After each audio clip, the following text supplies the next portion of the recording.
let's do it a little by little. Rise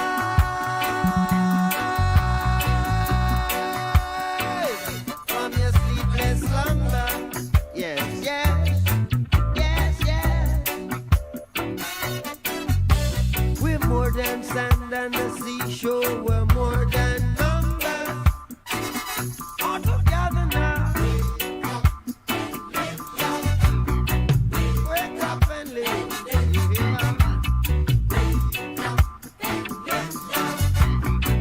Wake up and live now. You see one cocoa full of baskets. Already you still live big today. Tomorrow you're buried in a casket. One cocoa full of baskets. Yeah, yes. Already you still live big today. Tomorrow you're buried in a casket. Walk together now. Wake up and live. Yeah.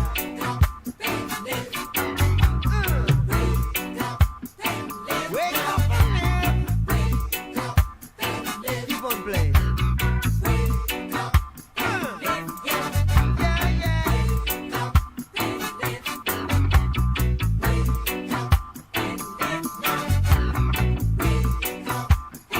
Break it down.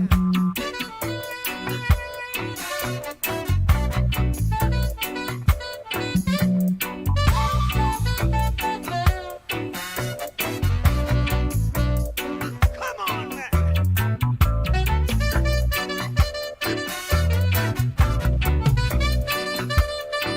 How's the feeling over there? Everybody moving, all right? Yeah, yeah, yeah, yeah, yeah.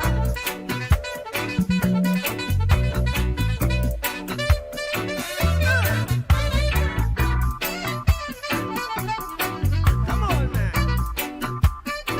You gotta wake up and live.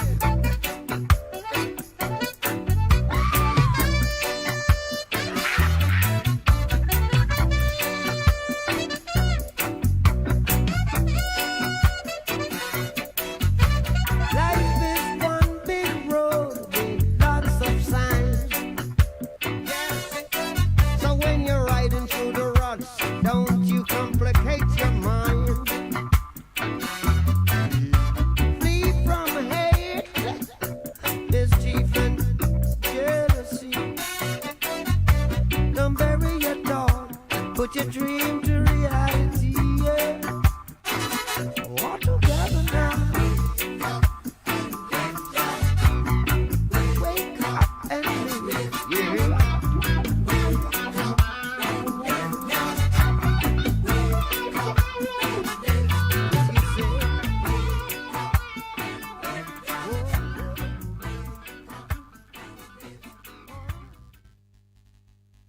We can make a change. We can make a change. Come together. Whoa, yeah. If we don't change up the valleys and rearrange the system, we're always gonna be, the victim. If we don't change up the valleys and rearrange the system, we're always gonna be, the victim. My heavens declare Rastafari glory. Haile Selassie manifests his life. Well, now I shall tell of my story, 'cause this story has been lies, yeah.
If we don't change up the valleys and rearrange the system, we're always gonna be another victim. If we don't change up the valleys and rearrange the system.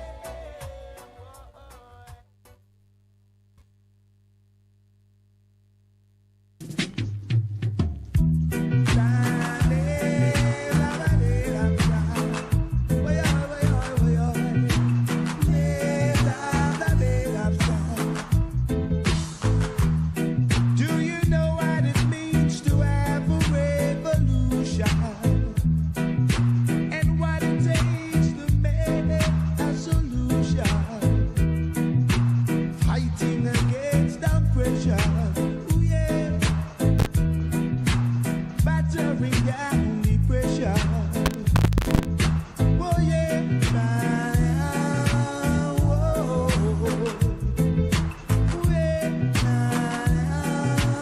Whoa. Are you ready to stand up and fight the right revolution? Are you ready to stand up and fight it just like soldiers? Many are called, few are chosen. Many are called, few are chosen. Ooh, yeah. Whoa. Ooh, yeah. Whoa. Gotta fight the right fight in this time, yeah. Whoa, yeah, yeah, yeah.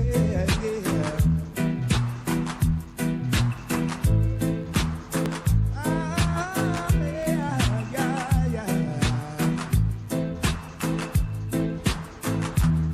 Are you ready to stand up and fight the right revolution? Are you ready to stand up and fight it just like soldiers? Many are called, few are chosen. Many are called, few are chosen. If you wanna live forever, you gotta love each other. Say you gotta live on forever, yeah. And love one another. Boy,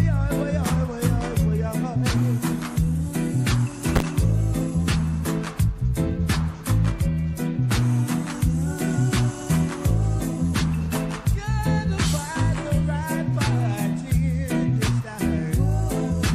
Whoa, boy. Oh, yeah. Living and loving and sharing and caring for your people. Oh, yeah. A man is made according to his work, yeah. Oh, yeah. Say we gotta live on forever. Love each other. We gotta live on forever. And love one another. Oh, yeah.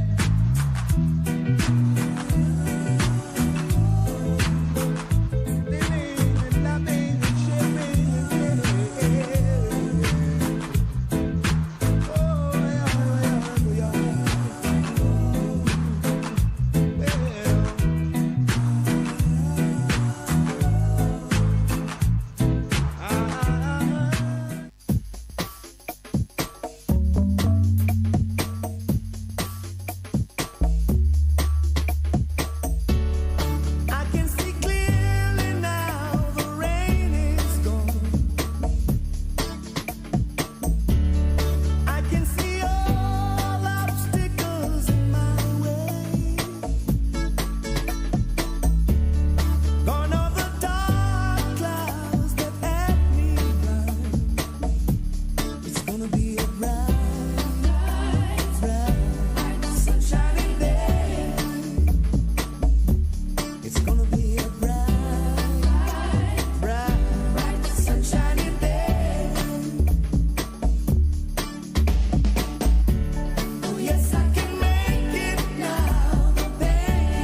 Good morning and welcome to the Morning Connection. We're coming to you live from the cool studios of Bess100 FM in Kingston, Jamaica.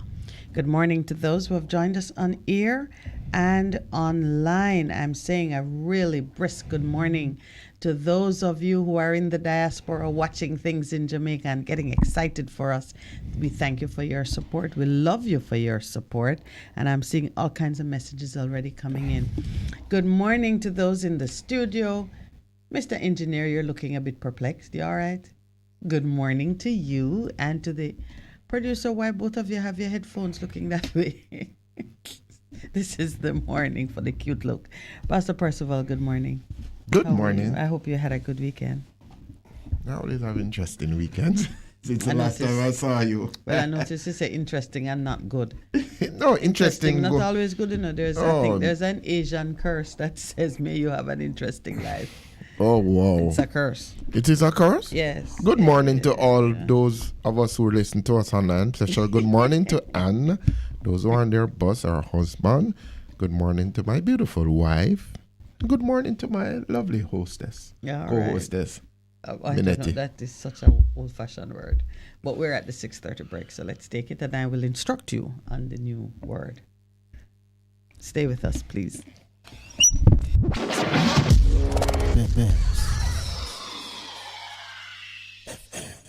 Crystal clear and sharp vision. Ultra Clear is a total natural herbs formulated to activate the adult replacement stem cells in your body, sending them to the eyes to repair the damaged cells. Take 1 teaspoon daily in hot water and watch the improvement in your vision. To get yours, call Hafco Herbs 876-540-8871. That's 540-8871 or WhatsApp 533-0462. Looking to clean your vehicle super clean? 123 Clean Car Wash, located at 2 1/4 Osborne Road, Kingston 10. Entrance on Grove Road, below Tropical Battery. They wash and vacuum, undercarriage wash, engine wash, polish and compound, shampoo and detailing. Call them at 876-631-3400. 123 Clean Car Wash, the best in the business for a cleaner wash. 1, 2, 3, believe me, it's so easy. 1, 2, 3.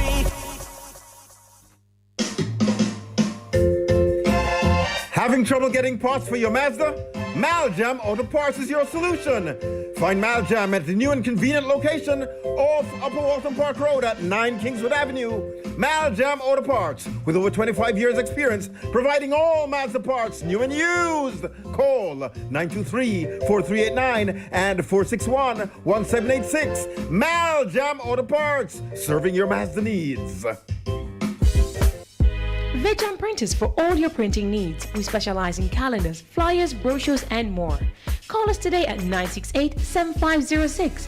That's 968-7506. Or visit us at 4 East Bloomsbury Road, off Hagley Park Road. Veg Printers, your best choice in printing. Half a tree, 1 and drive, half a tree. Bossy, how you do I take taxi star? Jano, I want to tell you, say, 2 months now, my transmission mash up, and I check everybody and can't hear nothing positive. Yeah, hear me? You waste all that time I shop around and never call the experts. Winters Auto have them. Them have over 35 years of experience and them diagnose the problem and get back your transmission brand new. For them service excellent and efficient. Trust me, man. Yeah, hear me? Call them at 929-7040 or go to them at 106 Maxfield Avenue, Kingston 13 and talk directly to the boss. Just tell them I'm me send you. Wow, you big star. Yeah, man, respect my boss. I try and call cause trust me. Waiters Auto Spares and Repairs, good afternoon. What a relief. A difference you can hear, a difference you can feel. Bess FM-100 on your dial. Keep listening. The Morning Connection is not your usual talk show. We aim to stimulate discussion and chart new paths to self-empowerment. So please join us, Minett and Percy, on The Morning Connection, Mondays to Thursdays, 6 a.m. to 10 a.m. on Bess100 FM. It's good. It's better. but nothing beats. Bess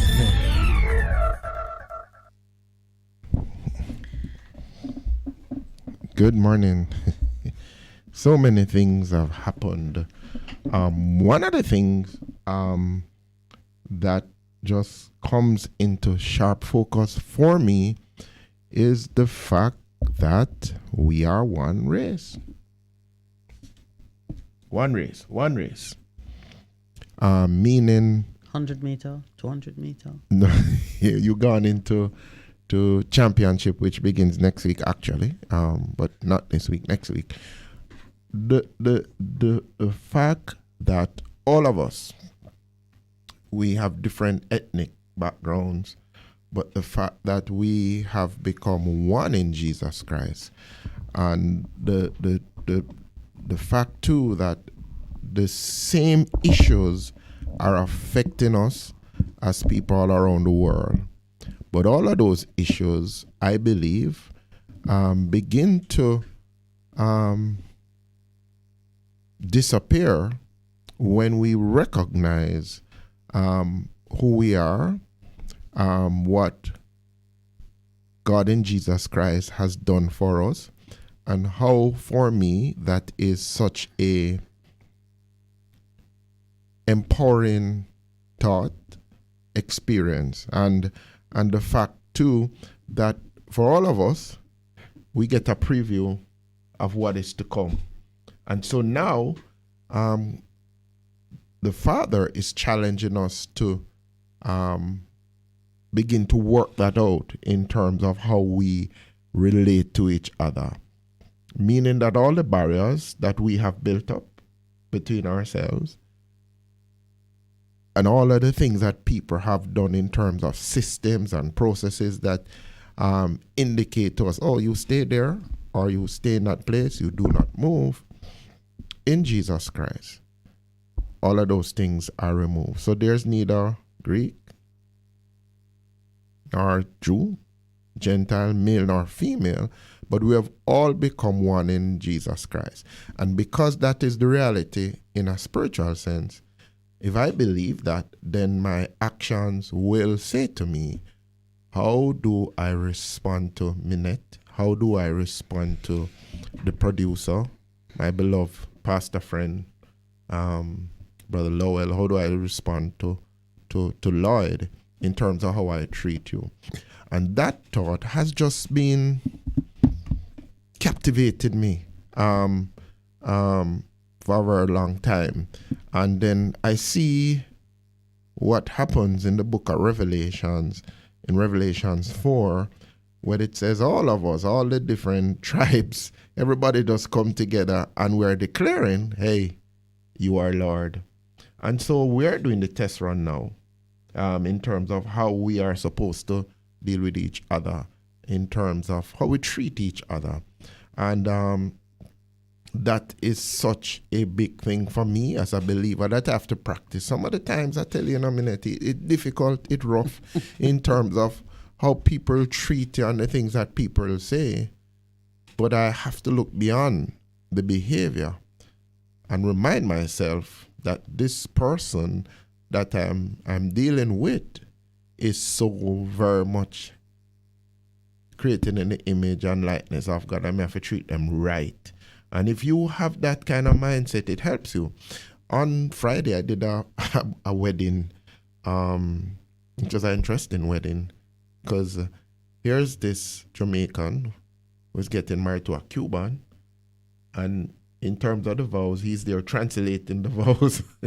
Because she in terms of her English, it wasn't clear. But guess what brought them together? Love. Ah, my dear. Oh, love it was something else. No, it is love that brought them together. And love is in the very heart of God. Oh, it is what causes us to become one. I'm glad it wasn't the government's hostile immigration policy towards the Cubans that brought them together. It was love that brought them together. You could see it. You could see it. You could see it. You know? Love for Jamaica? No, love for each other. Love for each other. Can you know there are a lot of Cubans here? Yes, I know, and I absolutely love Cuba. Yes, me too. But the fact, gentle people, even as you go about your day to day, just a reminder that we are called to this place where we are reckoning that the barriers have been removed because of what Jesus Christ has done for us.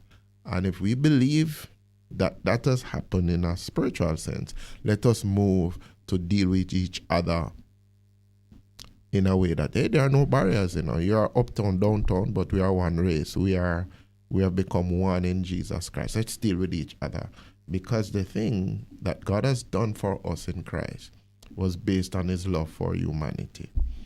So I just want to encourage. So you started with the word race, and the word race has been attracting a lot of attention and scrutiny in this time, and rightly so, because it has been crudely defined as one of the barriers that separate mankind. As you said, race, my first question I would have posed it to you, but I'll just voice it. Is race a theory of man or nature? You started by saying there's one race, and I was asking if it's 100 meter or 200 meter. But you almost got me started because I'm a track and chances next week. Yeah, yes. But But no, it is, when you look at the ways in which man creates conflict, going back to the idea that some operate from a place of scarcity and some from a place of abundance. Those who see the world as being limited and finite in its resources and incapable of sustaining mankind adequately compete. Yeah. And whenever there is competition, there is conflict, and there is division, and man in his vast imagination and creativity, that's what it is, set up every kind of construct to either deepen the competition or oppress each other so that one can be the victor. The idea that all can be victorious is not something that many understand or can even, relate to. In terms that it's possible, yeah. So I've been thinking about race myself, but perhaps not. Well, let me dial it back. I've been thinking about race and the extent to which you and I were having a roast breadfruit Oreo conversation in the break. Mixed race people, or those who are not strictly to type, we've developed all kinds of names for them, and they tend to live in a place of either great oppression or great elevation. Meaning this, if you are from a category of persons that's been oppressed and discriminated against, and you have a certain look, and a child appears among you who look like the category above you, that child is elevated. But if you're in the category above and you get the look of the category below, that child is oppressed and discriminated against and treated badly, because the majority of persons in the category would want to expel that child. It's the ugly duckling story in reverse. And those in the category below who receive a child that looks of a higher quality will revere and honor that child. And we see it being played out. So in one category, you're a roast breadfruit. In another, you are a beautiful, delicious Oreo cookie. And these ideas that we popularize and perpetuate become part of the bondage. Or however you look at it, because whether you're held in bondage by something that prospers you or diminishes you, is still bondage. Where did I hear someone referring to mortgage as bondage? If you want a home, bondage, and you decide to borrow, and you get a bond, which is it for homeowners, it's called a mortgage. If you're doing a business, they'd probably just say a bond. A loan. you're tied to it, whether it is yielding a healthy return and keeping you well-resourced or otherwise, it is a form of bondage.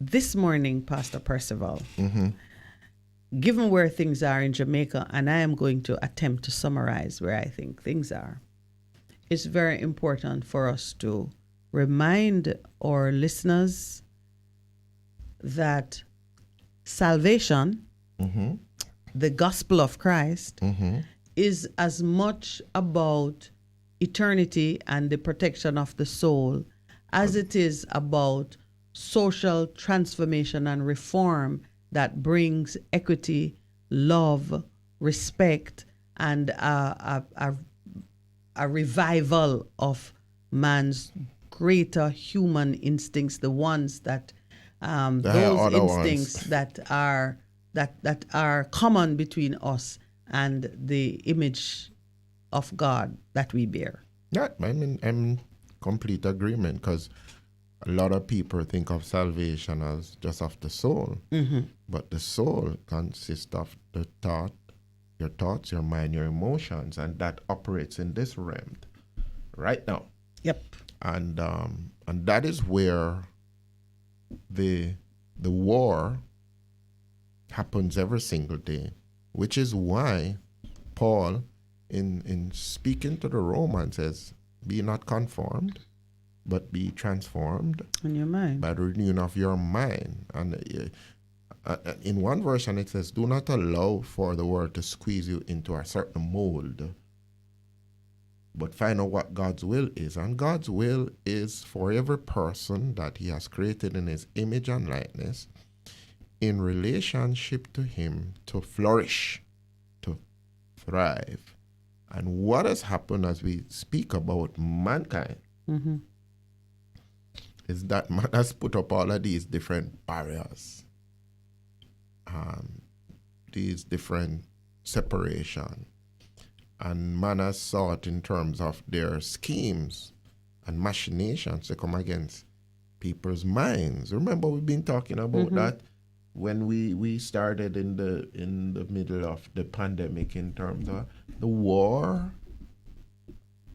The attacks have always and continue to be against your mind,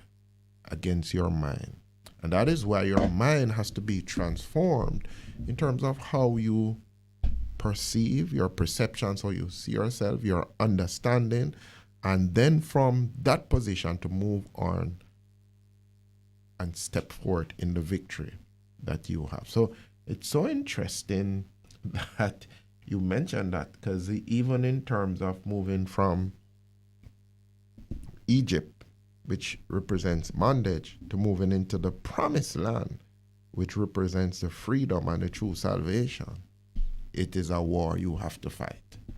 All right, so here's where I want to focus us, if we can.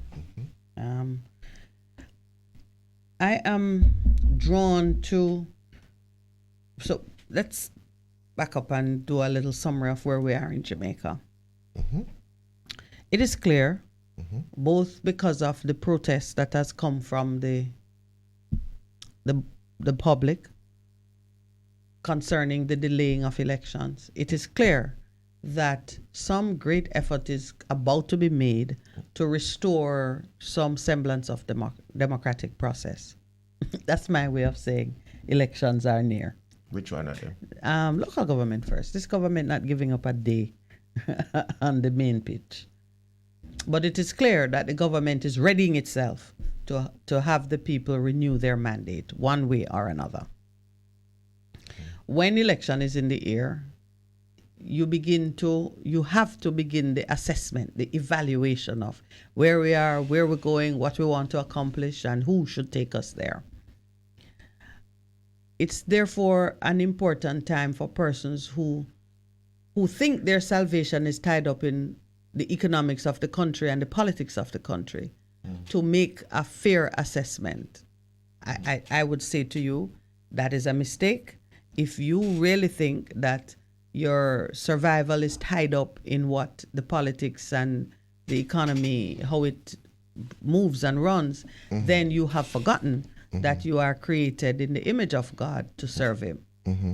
We have to bring ourselves to a right understanding of these matters before we begin to, investigate and interrogate the politics and the economics, because those realms must move in synchrony with the spiritual, where God is and where God wants to take mankind is what should drive our political and our economic decisions, not the other way around. And that's where I want to start this morning, to just put ourselves in the right spiritual position and then begin to look at the other dimensions of our lives and take some decisions. So right now we see in the political arena, on the economic sphere, a couple of things. Budget presentation is always a big time in the life of a nation, because at that point you hear how much money you have to spend, what you're going to spend it on, and if you are looking at things closely, you get a sense of what the priorities are for your government. Those who are planning and making decisions on our behalf, when they set the budget, they give you an inside look at the priority. Last year's budget, we looked at it, we said the people are not here. This year's budget, we saw the same attention to paying bills. We saw the same attention to fueling the engine that spurs growth for the already wealthy. I remember highlighting the fact that the World Economic reports were saying, World Bank had published a report saying that the prosperous future of mankind depended on greater investment in people, health, education, infrastructure, people. That was what even the very jaded and Babylon-based thinking of the world pointed to the need to place people and the environment at the center of what we're doing if we want to survive and survive well. The human capital was the greatest asset needing attention. So this budget season, I believe, I haven't done the full review, but I think you see more for the people in this budget. The question is going to be, is it enough? Is it in the right areas? I mean, more for the people in terms of NHT, in terms of minimum wage? Yes, in those terms. So I would say that we are, I think, whether it is by design or not, we're all kind of lining up at the starting gate with the same general intention. But I want the Best FM Morning Connection listeners to be amongst the best prepared for the season that we're in. So where I'm taking you now to the book of Luke, and I'm in Luke chapter 3 because John the Baptist was the forerunner. He was the one who was preparing the way for the Messiah. The Messiah being the key architect of the government that will last forever. We are, of course, advocating the manifestation of that government. And how that government comes into being very much depends on the people who are going to usher it in, having the knowledge, the understanding, and the patience to bring it into fruition. So John the Baptist, that you all know his story, he was a late in life child for a mother and father who had probably stopped looking towards the manifestation of a baby in their lives. Born to Elizabeth, cousin to Mary, and 6 months older than Jesus. That is the history. And he grew up in the way of such a consecrated person, grew up in an antisocial way. So he was known to be out in the wilderness, dressed oddly. But when his ministry came to the attention of the people, the scripture says everyone went to see and to hear what this man was saying. And the reason I said that salvation is very much about social transformation as much as it is about the soul is because of how John addressed it. John was the one crying out in the wilderness in the words of Isaiah, saying, "Prepare the way of the Lord, make his path straight. Every valley shall be filled, and every mountain and hill brought low. The crooked places shall be made straight." That sounds like corruption in public places. "The crooked places shall be made straight, and the rough ways smooth. And all flesh shall see the salvation of God." So the salvation of God, as described by the forerunner, very much had to do with man being brought into right relationship with each other, systems and institutions being brought into alignment with the will of God, ease and a removal of obstacles from the path of people being very much evident in this social transformation. And when it is so, all flesh will see the salvation of God. While he was preaching, multitudes came out to be baptized by him, and he addressed them in a very harsh way. He called them vipers, brood of vipers. Who warned you to flee from the wrath to come? Now, you have to see John the Baptist as a kind of, if you want to look at him in terms of politics, he's the man standing in the hustings telling you that what's going on not right and it need to change. And he drew the attention of persons. The persons who came asked him questions. The people, the general masses, now me and you, we asked, what shall we do? So you, the voters, are looking now, things need to change, and you are all asking, what shall we do? John's answer to them reminded me of when the communism propaganda was running the streets, because this is what we heard. If you have 2 tunics, give the man who don't have, give him 1. That's it. But you see, them he take who it out has of the food, bowl. exactly. No, but you see, but that is the manipulation of it to take yeah, but the very thing that is at the base of bringing social change. It was abused and turned into some political hogwash. But you say, you know, you're a very good friend, Brother Michael. You know, that's what him saying. Yeah. So them take our thing and thing. Yeah, that's what Mike said. No, yeah, because there it is in terms of because the truth is, when you really think about it, Minett, that seeing that you can't go anywhere with what you have. Mm-hmm. You might as well let another man use it. You might, because you can't really wear 2 coats. You can't wear 3 shoes at the same time. So he was saying, okay, look at it in terms of your brother, which is, we go back to the love your brother as yourself. Mm-hmm. And it comes back to how we respond, even at church. Somebody comes to you and say, so we have no food today, you know. And you look at him and say, I'll pray for you, brother.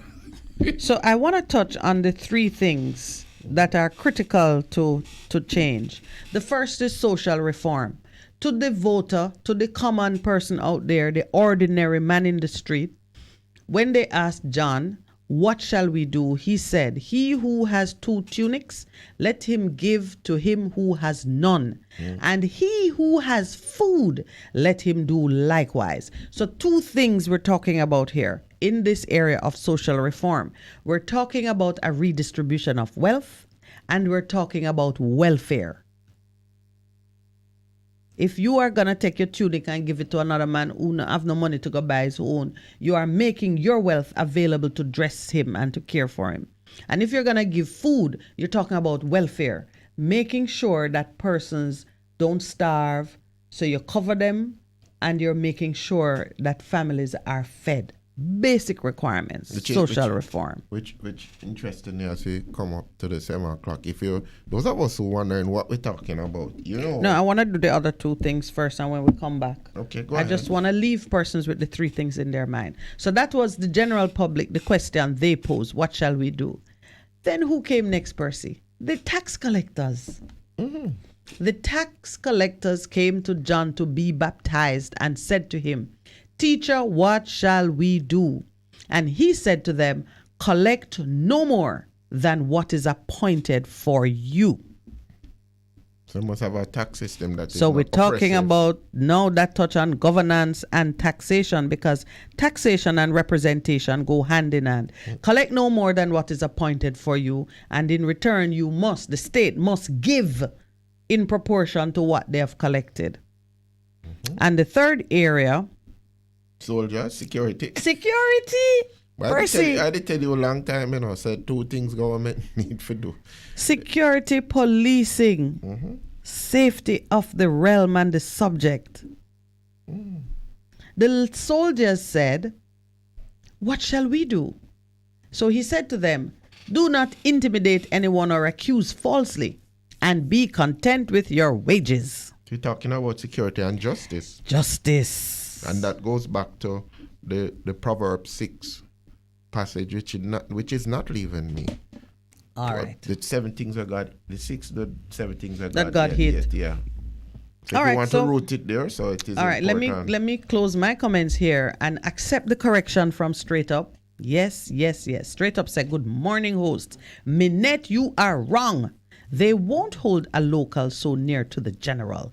They would have done that already. It will be the general. All right, so Straight Up says general election. Yeah, Straight Up, them. Is it their council? Is it their council? It's been like a Elisha. Yes. Anyway, general, local, any election that is held in this country in this season will be determinative of some very, very far-reaching things. Of the future. Let me tell you, even if they sit in cabinet and try to vote to see who should take what, any voting that take place here, whatever the government does, it is going to be far-reaching at this time. Well, stay with us. It's 7 a.m. We'll be right back. You're simply the best. Better than all the rest.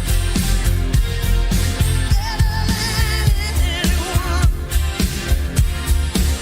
Anyone I ever met.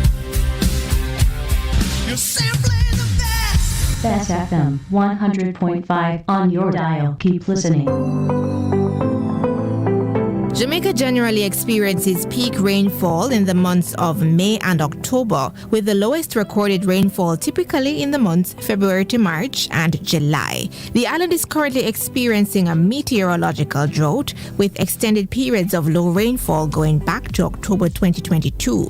The parishes most affected are Clarendon, Portland, St. Mary, St. Thomas, and Westmoreland. What that means is that the level of rainfall is so low that it is affecting the supply of water. And this is particularly the case for communities that are dependent on catchment, for example. So rural communities are likely to be greatly affected. Prime Minister Andrew Holness. To help mitigate the effects of the drought, the government in February made an initial allocation of $50 million, with $30 million being channeled into the municipal corporations to assist affected areas. On March 3, the Prime Minister announced that an additional $100 million was being set aside to further ramp up drought mitigation efforts. The response will be channeled through the Ministry of Economic Growth and Job Creation. It will be channeled through the Ministry of Local Government and filtering through the various municipal authorities. We cannot leave out the Ministry of Agriculture because the lower rainfalls will have an impact on the agricultural sector. For this phase of the drought response, the funds are being directed on a needs basis to communities in rural areas. As this is the initial phase, we're going to go case by case, need by need, so that we maximize the value of the response. MPs will get an allocation through the CDF, but only in the parishes that have been assessed as being in need, so that we can give maximum attention to those areas. Urban communities that are affected will also receive assistance. The National Water Commission will lead efforts to truck water to the communities in need. Recently, the Ministry of Local Government and Rural Development committed another $50 million to support the mitigation efforts, bringing the total expenditure to date to $200 million. This additional $50 million will help to take us through to the end of this month.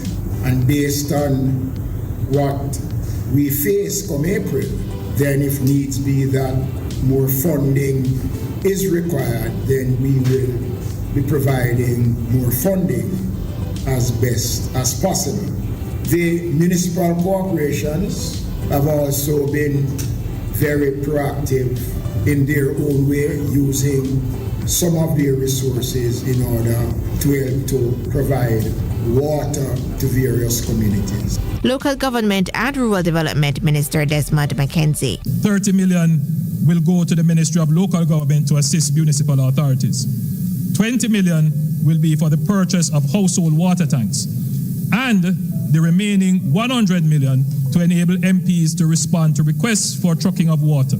I'm pleased to report that the process has started, and the primary areas of focus are the worst affected communities in rural constituencies, which have been allocated an additional $1 million as an emergency response. Prime Minister Andrew Holness. 3 additional water trucks will also be added, bringing the total to 9 that will be used to provide water where needed.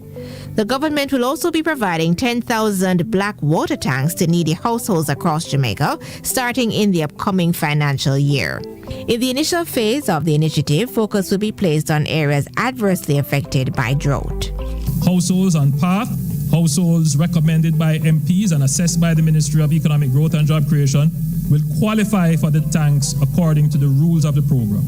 Prime Minister Andrew Holness.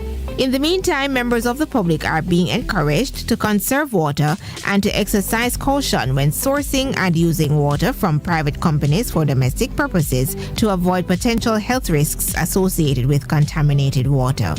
For additional updates on drought mitigation efforts, visit jis.gov.jm. Thanks for listening. On behalf of studio engineer Andre Sawyers, I'm Anjui James Sawyers.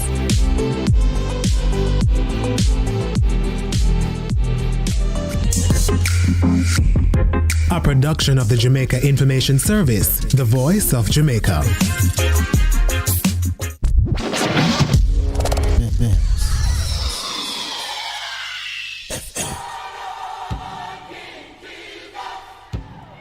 Praise the Lord, praise the Lord. God is good. This is already pastor and friend, Reverend Simon Peter Jones, inviting you, my friends, to listen every Tuesday evening on Bess100 FM at 7:30 p.m. for the program The Voice of Hope, as we extend hope to the hopeless in this dying world.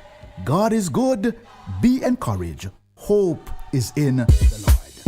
Vegan Printers for all your printing needs. We specialize in calendars, flyers, brochures, and more. Call us today at 968-7506. That's 968-7506. Or visit us at 4 East Bloomsbury Road, off Hagley Park Road. Vegan Printers, your best choice in printing. Half a tree, one and drive, half a tree.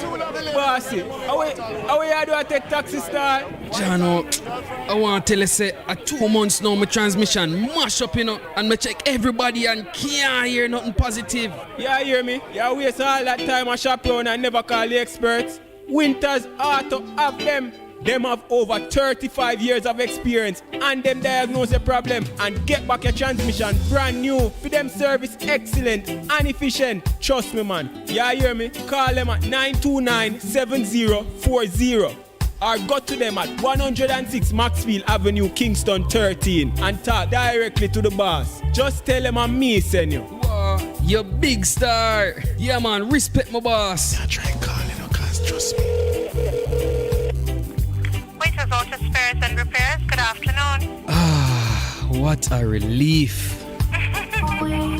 What should a taxi service do for you? On-Time Taxi Service is more than just a ride to the other side of town. They offer clean and spacious vehicles, reliable service, and promise to always look out for their customers. They'll come when you call and take you where you want to go on time. From anywhere at all. You can call us on 926-3866. We are something special on the road. Having trouble getting parts for your Mazda? Maljam Auto Parts is your solution. Find Maljam at the new and convenient location off Upper Waltham Park Road at 9 Kingswood Avenue. Maljam Auto Parts, with over 25 years experience, providing all Mazda parts, new and used. Call 923-4389 and 461-1786. Maljam Auto Parts, serving your Mazda needs. For a better choice in all your electrical supplies, A, authorized 3M dealer and better brand names. B, better service including free island-wide delivery. C, all major credit and debit cards accepted. It's ABC Electrical Sales. Shop number 8, Hagley Park Plaza, Kingston 10. Open Monday to Friday, 8 a.m. to 5 p.m. Saturday, 8 a.m. to 4 p.m. We make your electrical jobs as easy as ABC. Call 754-382-528 or fax 754-3659. ABC Electrical Sales, for a better choice. Looking to clean your vehicle super clean? 123 Clean Car Wash, located at 2 1/4 Osborne Road, Kingston 10. Entrance on Grove Road, below Tropical Battery. They wash and vacuum, undercarriage wash, engine wash, polish and compound, shampoo and detailing. Call them at 876-631-3400. 123 Clean Car Wash, the best in the business for a cleaner wash. 1, 2, 3, believe me, it's so easy. 1, 2, 3.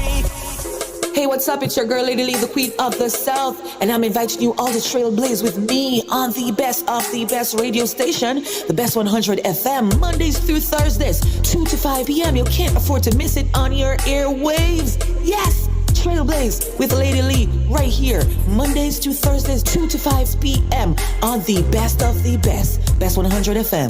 Mwah. The Morning Connection is not your usual talk show. We aim to stimulate discussion and chart new paths to self-empowerment. So please join us, Minett and Percy, on The Morning Connection, Mondays to Thursdays, 6 a.m. to 10 a.m. on Bess100 FM. It's good, it's better, but nothing beats. Best FM. Good morning. Welcome back to this. I have to comment on this as we talk about justice and things. The gospel concert that was happening at Sabina Park, the Well Encounter, at 11:46. Superintendent, I don't know, it was a khaki suit man. I don't know if it was an inspector, an assistant deputy super, I say, was on the location, on the stage, and shut down the concert. They had a permit to operate up until 12 o'clock. But according to persons who were present, from about minutes after 11, he was there, and he just pulled the set. The guy was up there, the final act was 2 songs in, and just shut it down. And I'm saying to myself, okay, I am not, let me make this very, very clear, I'm not advocating that you must have 2 different things. If the permit says 12 o'clock, then 12 o'clock it is, you shut it down. But if you have a permit until 12 o'clock and you come from minutes after 11 and then shut me down at 11:46, where is the justice in that? And then I was talking to Minett, who is a lawyer. The noise abatement give you up until what, 2 o'clock? Yeah, but your permit, so the noise abatement will set out the general what can happen in law. Yes. But the permit which you get for your event will set out what applies to you specifically. So it was 12 o'clock. It was 12 o'clock. Yeah. But if you're in breach of the permit, you can be shut down before the time that's limited. So what would be on the the face of it? The breach could be that the decibel levels exceeded what is acceptable for the location and so on. Or there might be complaints about you Christians can be unruly. There might be complaints about unruly behavior that could also, do you know that while your event is in process and you have done nothing, you are proceeding fully in compliance with the law, if matters external to your event create an aura of disorder or safety issues arise, nothing to do with your event, 2 men get shot outside the gate or in the community where the event is being hosted, and the police believe that the event, persons at the event or the event itself might excite a greater situation of risk, they're entitled to close it down. Thank you for the clarification. I was just wondering if the 12. So that means that we need to hear from the police high command. Yes. What would have necessitated them? You have a permit for 12 to close to have an event, right? And you close down at 11:46. So it was close. And that's so close to the 12-hour mark that there might have been something may have happened. Yeah, I know. Because, the police can be doing an operation in an area that require them to be going house to house searching, whatever it is they might be doing. And your event, which is going to now bring a rush of traffic on the road as people leave and so on, could, but that's good education. It wasn't entirely up to them as well, and people probably would have protested. They could have come and said, no one is to leave this venue for 2 hours. You must stay here and worship until 2 a.m. because they don't want the streets crowded. But that is very enlightening. I'm giving it to you in truth, but I don't know if any of those situations applied to your event. To that event, because you weren't there. No, my daughter was there. Okay. She was there, and she says that after Saturday, I don't think I could have done anything else. I was exhausted. Yes, fully spent. Yeah, but the thing is, commenting on and with the same thing, and when I said it, somebody close to me said, "Oh, somebody never appear." And I said, "Don't go down there, son. Don't go down There's that road." There's always that too. No, but no. I said, "Don't go down that road," because I was just talking to somebody on the ground who is in the security forces. But I'm going to ask you a question, Percival, because you're saying that with such emphasis. You're saying that if there is a need to grease a wheel, or what are the other expressions that cover? Grease a palm? Yes. Grease a wheel. Grease a wheel. Where did that come from? A wheel, literal. Like the mechanic. Lowell was doing mechanic work over the weekend. But you're saying that church people don't participate in that? They shouldn't, but they shouldn't. I won't vouch for anybody. Okay, because I've heard. I've heard stories. No. I mean, not stories. I've been in the presence of persons speaking with great practicality about what it requires to get things done. I've been in the presence of people of of faith and so on, saying, "Boy, you have to take care of this one and take care of that one," and me know what take care of mean. Take care of me and being a good friend and pray for them? No. You buy lunch. Buy lunch? You buy a season of lunch. A season of lunch? Yeah, because it's not like you literally buy lunch, Lord, you have to make sure. So, but that speaks, Minett. We're making fun about it. I want to just take it. This same thing of, this is what we call corruption? It is corruption. That's a label that we put on it, corruption. And somebody was saying to me that based on the culture that you are in, they don't see it as corruption. They see it as a part of doing business. That's why I said with great practicality. They're part of doing business. Because for the Chinese, they don't see it as corruption. What? They all shoot them. How you mean they don't see it as corruption? No, man. No, in terms of you want to get something done and you offer a gift to the person. The person was saying that, and he was a person was actually saying, listen, no man, me I tell you, me I report, me not tell you what, me I report what the man tell me. Okay. He was reporting and he's writing a paper on it. Yes, this is a Jamaican or a Chinese man. It's a Jamaican who is all over the place doing business, and it says, based on some cultures, a giving of a gift to somebody in order to move your thing forward is seen as part of thing for the game. So I'm just wondering, Yeah. Okay. To ask him, when they do the paper, let me see the paper, boss, because he's doing the research. Let me see that paper. That sounds like propaganda, what he's doing. said to incite Percy into madness.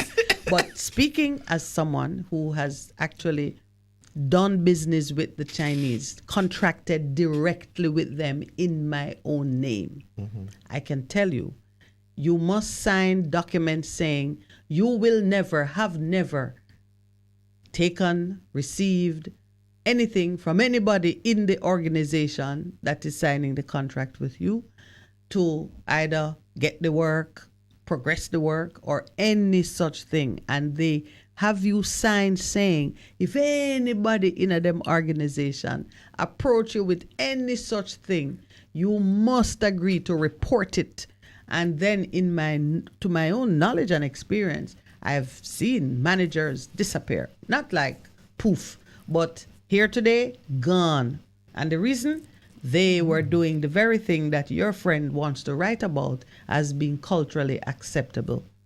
Nope, not the Chinese. We're not sure about that because I tell you my personal experience now. Not reported. The thing is, we have seen reports of persons being jailed. Yep. And in instances executed. In some countries, we're not saying Chinese. Chinese. Yeah, but I'm saying in the same culture with the Chinese, other people have different experiences. No, they are representing it as something which it is not. Before I enter into business with them, every time we have entered, we go to a room, whatever it is we're doing, as a part of their hospitality. They're no different from Jamaicans who make sure you're well fed, the things that are for your comfort are there. You get a pen and a fancy chopstick. I have fountain pen, chopsticks. I have every kind of little teacups, golden things, all kinds of little things. They do not do anything that would cause decision makers to feel compromised in arriving at a decision. And the little trinkets that flow at the low level, no, that's not where the action is. Decision makers are the target. And so it should be in Jamaica as well, where the decision makers get nothing, take nothing, and are kept clean. You see, we have to be very careful how we generalize when it comes to these things. Because the fact that the person who does it is of Chinese descent should not be an indictment on all Chinese. Just as we as, Jamaicans, black Jamaicans, wouldn't want them to generalize as far as behavior is concerned. It's the same thing. So we have to be very careful. People in business will do things that they think will help to further their cause. Promote good relations. And so we have to understand it. It's a culture in the country and it has nothing to do with the ethnicity. It's a culture because people come here and they are told or they are given an impression that if you want to get things done, this is the way you must do it. And that is something that we need to try. It's something that, I was just, because it comes out when you guys were there, Mike was just, if you listen to the pro, we're talking hard on corruption and Mike was just explaining his experience. Oh, he's the one doing the paper. No, not Mike. It's somebody else. Somebody else. Yeah, okay. Yeah, okay. And so I'm saying, but this corruption thing, it is too much embedded in our culture, and it is preventing us from moving forward and flourishing. It is affecting every single facet of our country. Yeah. And I was coming out at that. I said, talking to this person, I said, why we can't change it? I'm saying, well, I'm doing the paper. I said, let me see the paper that when you do it. Because he was relating to the fact that in some cultures, it is par for the course. And I said, something wrong with that. That was my point of view. To offer bribes. Yeah, man. Something wrong with that because it is affecting everything. Sometimes, too, what happens is that we take our Western interpretation of things and we impose it on somebody else's practice and give it the interpretation that we would give it under our scheme of doing things, but they're doing something entirely different. You understand what I'm saying? So we would call it a bribe. For them, it is a part of and I'm not saying Chinese now, because I've been to other countries where they have customs like, if you admire something that someone is wearing, they'll give it they're to you. obliged to give it to you. So someone who come from a different culture where that seemed like some way of enrichment would just go around in the country admiring things. People born in that sin would know that you will not admire a person's wedding ring or something that you know it would be hard for them to give it to you, but what custom dictates. In that country you would find that maybe you'd say, boy, these people mean with the compliments. Nobody will tell you that you look nice, because they don't want you to feel obliged to give up something that is precious. But it's one of there's a point at which cultures meet and persons seek to gain better understanding of each other and not abuse something. I agree with you. So that is where we might see a thing happening and think it's a bribe, but to the persons doing it, it is no more than the handshake or the good morning or to show that you're not enemies. It's no more than that. It's given no greater meaning. Give me a cloak. Yes. Even when we're in scripture, giving of your cloak was an important thing, because you needed a cloak to coverage. Keep warm at night. Right. So when you do that, it's symbolic more so than we wouldn't. How do you determine whether or not it is a bribe? You, the onlooker. Me? Yes. Me don't know. I'd be dependent on the circumstances and even the circumstances and the situation. That would not tell you. That's true, because as we're gone now, we merge the spiritual with the legal. The bribe takes place in the heart, It's about intent. Yep. No, we know that. It's very much about intent. And I can give you something, hoping that it will cause you to give me favor. And you will take it out of necessity and give me nothing. No, I might go out and say I bribe Percy. You give me the thing. Or you attempted to. Bribe. No, make us say me bribe Percy and Percy not deliver. Percy, give Percy the thing and Percy not deliver. Percy don't deliver. Percy, a nice gift. That mean nothing to me. Minett think about me. There you go.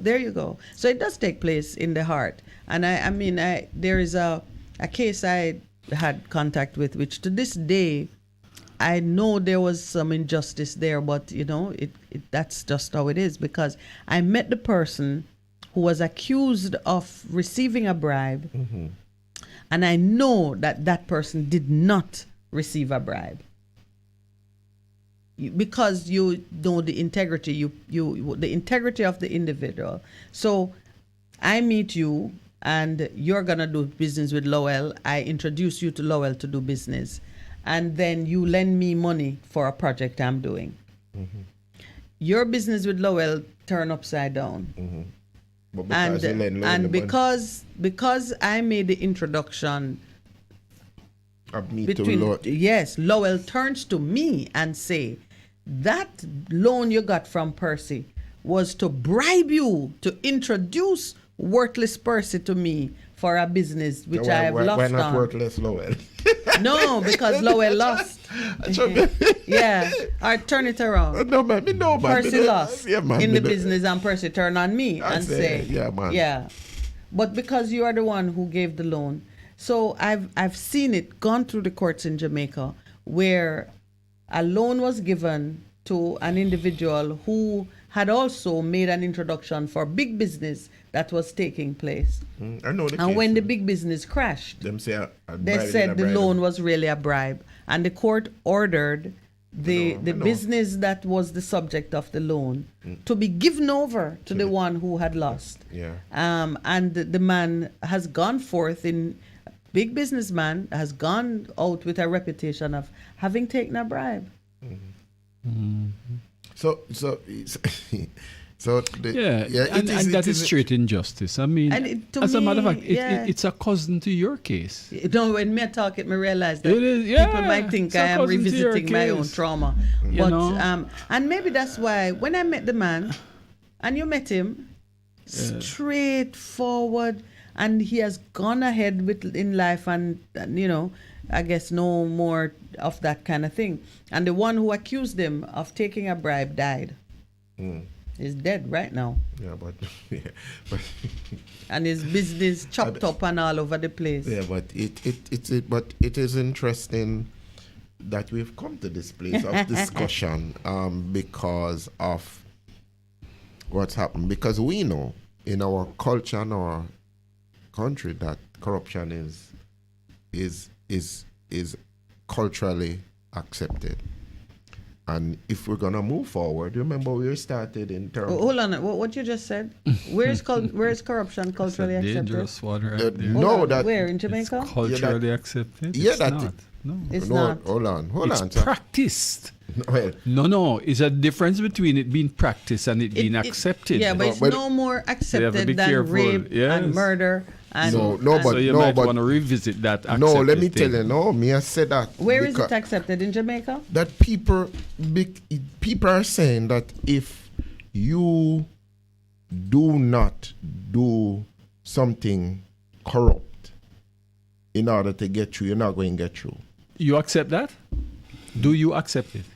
If me accept it? Yes. No, I don't accept it. Then why you think other Jamaicans accept it? I am saying to you, all right, you're gonna give me an opportunity to talk about. It was 7:30. Yes, all right, we're gonna 7:30. deal with Percy during the break. We'll come back to this. We'll come back. That corrupt.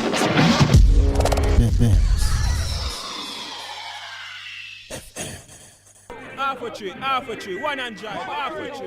Bossy, how you do I take taxi star? Jano, I want to tell you, say, 2 months now, my transmission mash up, and me check everybody and can't hear nothing positive. Yeah, hear me? You waste all that time I shop around and never call the experts. Winters Auto have them. Them have over 35 years of experience and them diagnose the problem and get back your transmission brand new. For them service excellent and efficient. Trust me, man. Yeah, hear me? Call them at 929-7040 or go to them at 106 Maxfield Avenue, Kingston 13 and talk directly to the boss. Just tell them I'm me, send you. Wow, you big star. Yeah, man, respect my boss. Yeah, try calling her, cause trust me. Waiters Auto Spares and Repairs, good afternoon. What a relief.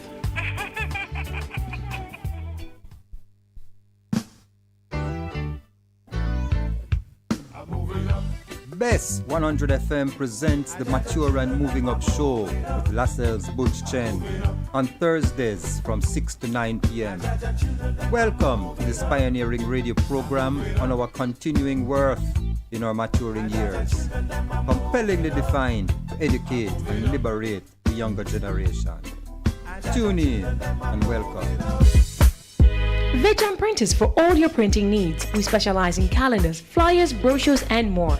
Call us today at 968-7506. That's 968-7506. Or visit us at 4 East Bloomsbury Road, off Hagley Park Road. Veg Printers, your best choice in printing. Ulcer Shield is an all-natural herbal product that will fight internal ulcers, acid reflux, leaky gut, irritable bowel syndrome, and bacterial overload. Put 1 teaspoon of Ulcer Shield daily in your favorite juice or tea and watch the improvement in the health of your gut. Get your Ulcer Shield today at Hapco Herbs and Extracts. Call 876-540-8871. That's 876-540-8871. What should a taxi service do for you? On-Time Taxi Service is more than just a ride to the other side of town. They offer clean and spacious vehicles, reliable service, and promise to always look out for their customers. They'll come when you call and take you where you want to go on time. From anywhere at all. You can call us on 926-3866. We are something special on the road. For a better choice in all your electrical supplies, A, authorized 3M dealer and better brand names. B, better service including free island-wide delivery. C, all major credit and debit cards accepted. It's ABC Electrical Sales, shop number 8, Hagley Park Plaza, Kingston 10. Open Monday to Friday, 8 a.m. to 5 p.m., Saturday, 8 a.m. to 4 p.m. We make your electrical jobs as easy as ABC. Call 754-382-528 or fax 754-365 59. ABC Electrical Sales, for a better choice. The Morning Connection is not your usual talk show. We aim to stimulate discussion and chart new paths to self-empowerment. So please join us, Minett and Percy, on The Morning Connection, Mondays to Thursdays, 6 a.m. to 10 a.m. on Bess100 FM. It's good, it's better, but nothing beats. Best FM. Okay, so I don't want the red herring that you and Noel fling into the thing to pull me No, away the question is, from the mission of the morning. Don't bring all the off-back discussions Yes. on mic, please. No, I'm not going to do that. All right. I made a statement. The I made mission a- of the morning is to focus our listeners and the people of Jamaica on the season we're in and the mental and spiritual position that is necessary to stay on track. And we're not going to be dragged off into a sidebar about corruption, whether it is accepted or not. I do understand what Percy is saying. It is here. It is a part of our reality. But I've been challenged in the last couple of days to speak a lot about reality versus truth. A thing is here, it is a part of your reality because you're looking at it, you're seeing it, and many can see it too, so you're not hallucinating. Or if it's hallucination, everybody have the same hallucination. So hallucination is a part of the reality. But is it truth? Is it lined up against the will of God? Even the will of the common people? What do we want to see? None of us want to see corruption. We don't accept it. We don't regard it as a necessity for good living or prosperous living. I said I've seen many people, I've heard men of God with great practicality say, I start going, if you want to do this, you have to take care of this and take care of that. And I've seen people put hand in pocket and serve the whatever ideal they think it is. Sometimes I don't believe they want to bribe anybody. I believe they want to get business done and they are playing by the rules as presented. So the rules as presented is by the individual who, is what? The individual who is standing in the place of to authority. do a job. Yes. Right. Might say, oh boy, I'm gonna eat lunch from whenever, And if me going to tackle this for you now, somebody going to bring me lunch. Sometimes that's what it is. Is that corruption?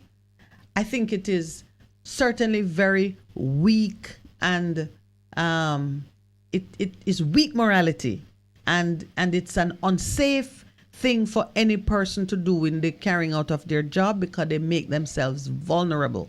But you who go and buy lunch for the person may well be doing no more than what John the Baptist was telling people. He who have food, share it with those who don't. But I don't say, but I don't want us to be distracted into getting into the nitty-gritty of how it begins and where it goes, because we're speaking repentance. And when you are speaking repentance, it means you who have a job to do must do it as though you're doing it for God. And you don't impose conditions on others that address your well-being or whatever it might be. If someone volunteers and says, listen, I want you to stay through lunch and do this for me, I'll bring you lunch. Yeah, you never ask for it. You don't need it. You've not made it a condition. Somebody volunteers to do it. No, but with what you have outlined, when you're repenting from something, yes, indeed, as you are saying, you must repent from something that is set.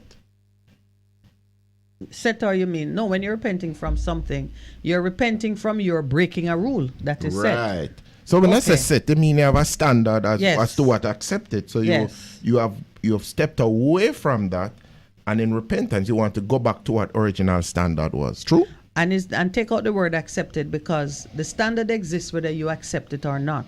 Accepting something means you have embraced it as fit and proper and good for the purpose which you require. Yeah, but and that's where we were. Acceptance is something of a higher order. I will tolerate something, but I don't accept it. Oh boy! You see, we're getting into what I would call semantics in terms of, but not with acceptance, because acceptance have a very specific meaning. Okay, so the fact that you accept something, you are saying, I agree with it. You agree with it? Yes. Okay.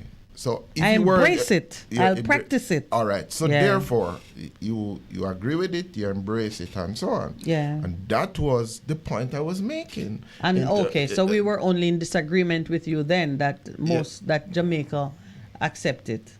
What were you saying? All Jamaicans? Most a Jamaicans? significant amount of people are practice it. And I'm saying to us, if we're going to change or shift that, we have to come to a realization that, as you have said, something wrong with that.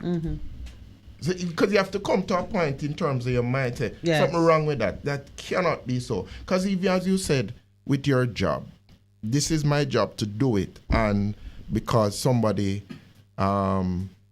we've met upon it in many occasions in government or in other places, and this is what I need to do. And then people drag them feet, and you say, but why is the process taking so long? And it only move ahead when you, as we say, grease the palm or something. You understand me? I say? Yes. I went to a government office, and I didn't meet the lady. She just sent a message down to say, we're trying to get something approved. And she sent, and I wanted to know, well, when can we come back for this thing?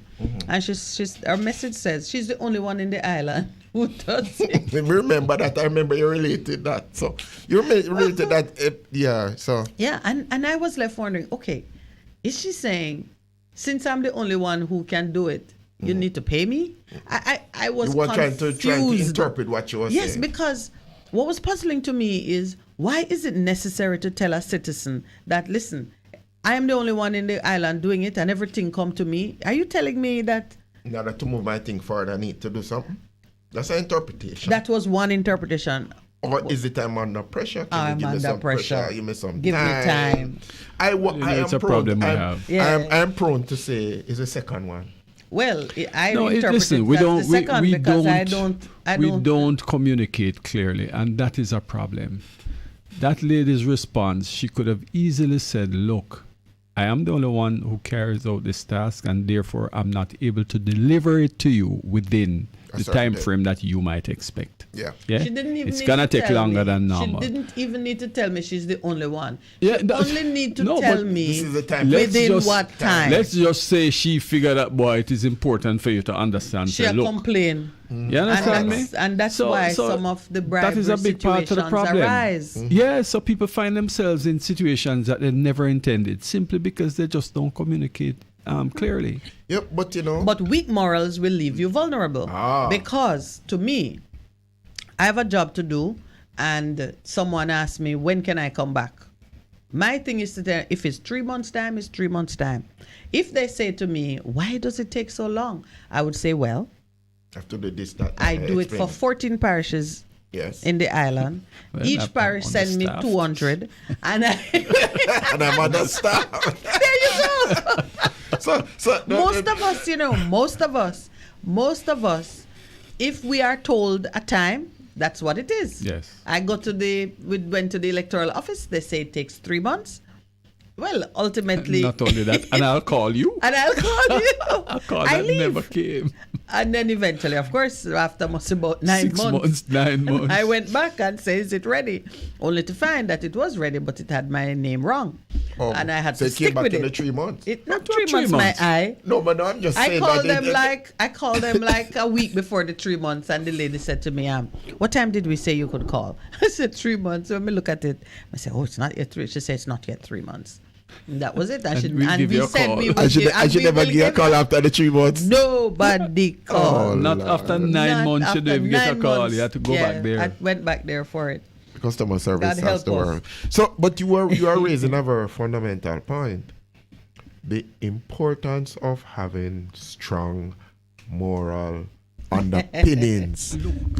Strong moral underpinnings. Yeah. In terms of dealing with the situation that we have, and some people say to us all the time, let's take it to another level. Why is it that our political system corrupt good people like people going good. And then after a time, them just turn bad. Yes, like I weep over Royal Reed. Yeah. I had such a high opinion of Mr. Reed going in, and then some of the things that have transpired and so on. You know, not to make too harsh a judgment, because this is to go before a tribunal of fact and law. Yeah. But even the situations in which the thing arose, yeah, man, kind of give you concern. So I believe good people can go into new situations and be led into great error. There's a reality that we should never ignore. Yes. Which is? When you're a public official, the standards are way higher than anything else. Like what I can Singapore. Yeah, so and because you mentioned Royal Reed, and people so need you to mean understand that you could have a reputation of excellence based on some low standards, and when you get into No, I'm just saying. I am just saying. You have more eyes on you. There are a lot more people who are impacted by what you do. So therefore, the impression you give is very important. The perception. Yes, but take my point. Very important. You can be a big fish in a small pond, because in that small pond, the standards that apply to you are different. Mm-hmm. But when you move into a bigger pond, your stature is no longer as elevated. But let me say this to you though. But principle is principle. So maybe the reputation of excellence, which was noised abroad when he was principal and so on and so forth. Once he was minister, those standards shifted. And like you can get 90%. No, you can get 90% in a school where everybody else a little dunce. The one-eyed man in a blind country. The one-eyed man in the land of the blind. Yeah. Yes. That's an interesting point, because we do form opinions about people. All right, straight up. Behave yourself. But my thing is, my point with that though.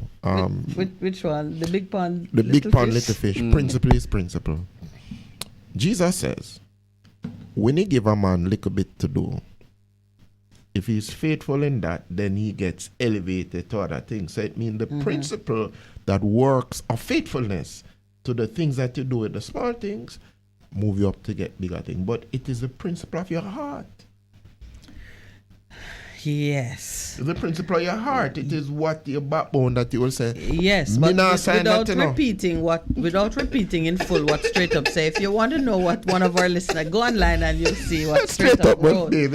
But no, there is great merit. Okay, there's great merit to what he's saying. And it reminds me of a time I arrived in a new city in a Spanish-speaking country, and I was hungry, and I decided to ask the taxi driver to recommend a restaurant. And I was trying to impress on him that I want a really good restaurant, and he says yes. And then he took me to a hole in the wall. I couldn't even find a place to sit. That was his best restaurant. Do you understand what I'm saying? The people who you and I form opinion about others based on reports. All of us. We don't personally meet everybody who we said this is. We talk about reputation. Reputation is based on the opinion of others that rise to top public notice. If the people who are giving you advice or influencing your opinion are themselves lacking in some quarter, in terms of the hard tests and yes. The one whom they elevate as being finest is based on their standards. Everybody's point of reference is different. Is different. And that's something you have to appreciate. And that's one of the reasons too why you have to form your own. You have to find a way to get close, to look at, and to make an evaluation. And you can't just go with what the voters say. Case in point. Yeah, but 21% of Jamaicans went out and vote for a government. And we understand that, but I don't want to. That the rest of us have to live with. You see that point of reference thing? Yeah. is a very, very important point that you have made. I have that habit, you know. Me know. Once- That's why I'm a brethren. You know what? That's a very important point. Yes, yes. Which as a pastor, Yes. I'm dealing with a lot of people. And counselor. Yes. I often ask people, what is your point of reference? How do you make your decisions? And when everything can be relative to relative and there's not a standard that is absolute, we get into a problem. Yeah, man. You talk about cheese, man. Talk about milk. Yes. So it is important, even in terms of our morals. What is right? What is wrong? Yeah. Yeah. If it is dependent on how you get up and feel today, like you were reporting to me with Piers Morgan and the lady who came. You remember that? No, I was reporting. I know we are one, but it's the other side of the wall. The other side of the one was reporting. Yeah. Don't blame him. I found that so very. It was funny, but it was pointed to make a point. Yes, you want to report it for us. Point. You want to just what Piers Morgan. You repeat it. Oh, well, Piers Morgan was taking a lady, one of the multigender proponents, to task by saying, well, if you say whatever a person identifies themselves as should be respected by others, I want to be a black lesbian. Piers Morgan being a white man. He says, I am identifying myself as a black lesbian. She said he was making light of a very important point and bringing it to absurdity. And he says, no, I'm just trying to show you how absurd your position is, because you want the rest of us to accept whatever a person wakes up and says about their feeling. Yet, if I say something that, highlights the incongruity of it, you want to make me to be the unreasonable one, but you're asking the rest of the world to do something ridiculous. You can't just get up today and say, I am he, she, him, it, they. Call me they because I feel full of many. I am legion. That's another way of the demon announcing itself. No, we have make light of it still. Yeah. But it's a serious thing. Many of us in here call us they. Like, what? Well, I listen, that behavior is demonic. Well, that's the demon I'm said sorry, when it's Christ demonic. asked, What's your name? He said Legion, for we are many. You know what Legion is? Legion is about 6,000. I don't remember the number, but I know say plenty soldier. Make light of it. Yeah, no, it says, Legion. We are many. Many things going on inside this one body here. And now, the world is marching itself in a direction to say, when a person announces themselves based on their imagination and temporary feelings, we must respect it. And the truth is, we must respect it, but usually you very carefully approach them with a straight jacket and throw it over them, man. Because you assume mental illness. And we should be respectful and give the right treatment to it. Maybe that's not what they want. So now, Percy, you talk about the word acceptance. Are we accepting that? The world is saying, tolerance, and I am all in favor of removing abuse and discrimination. It don't matter what trauma a person is experiencing. The only response from humanity should be compassion and love. Yes. We shouldn't even have to be getting into that place of, discussing whether or not it is legal to beat up homosexuals and so on. We shouldn't, because no matter what trauma a person is experiencing, I tell you, one response is called for. As a matter of fact, I am of the belief that, I hear people talking about this rights, that rights, and we need to change that. Listen, we're human beings. Human rights. Well, that's it. Back to the race business too. Yeah, that's it. We're human rights. It doesn't matter what label you want to put on yourself. Yep. But all right. So I was laying down. I love that. I love what you did this morning in terms of going into the whole thing of Luke and John the Baptist saying preparing the way. The thing about the budget and what it has meant for people. Yeah, I was looking at it. We need to analyze it some more. Yeah. I could have told people even without, I'm not a prophet in that way, that NHT rates are going to go up. I could have told them that they did tell us that minimum wage going to raise, but that is nothing really, because remember last year, the recommendation from the guys that should have been 15. Let's not say it's nothing, because it means something to someone. Me understand that, but then the challenge I'm having. Percy's saying. I understand what you're saying. Yeah, way more. You know, Percy, and I don't want to take away from what you're saying. I listened to the presentation. It lacked heart. We said that last year too. Because when you're going to come, people are bawling all over the place. Say, listen, we need this, we need that. And then you come and you speak as if, well, I sat down and I thought about it and I saw that you have a need, and so I am doing this for you. When it's going to come to a stage where you're going to say, you know, I heard your cry, I listened, I understand what you're going through, and this is what I can do right now for you. Bear with me. Just walk with me. This is just a start of something else. Come on, it lacked heart. I'm happy that it was done because it means more for other persons, but come on. Don't come and pretend as if, boy, you're doing this wonderful thing for people and they should be grateful. Of course, they should be grateful, yes, but not in the way that you are portraying it. And then this kind of boyish behavior that we hear. It's a mindset, you know. Juvenile or boyish. Well, juvenile, boyish, whatever the case. It is a mindset. We need to move past that. It is a mindset. It is a mindset. Not of the servant, but I am the boss and this is what I'm doing for you. Servant leaders speak in a different way. Yes. Why can't it be a response to the people, what the people are asking for? And yes, we know you can't do everything, but at least let it be a response to the cry of the people. Why must it be something that you conceive? But there are some who view it as a response. You know, you remember we were listening to a radio program and a man came on and said,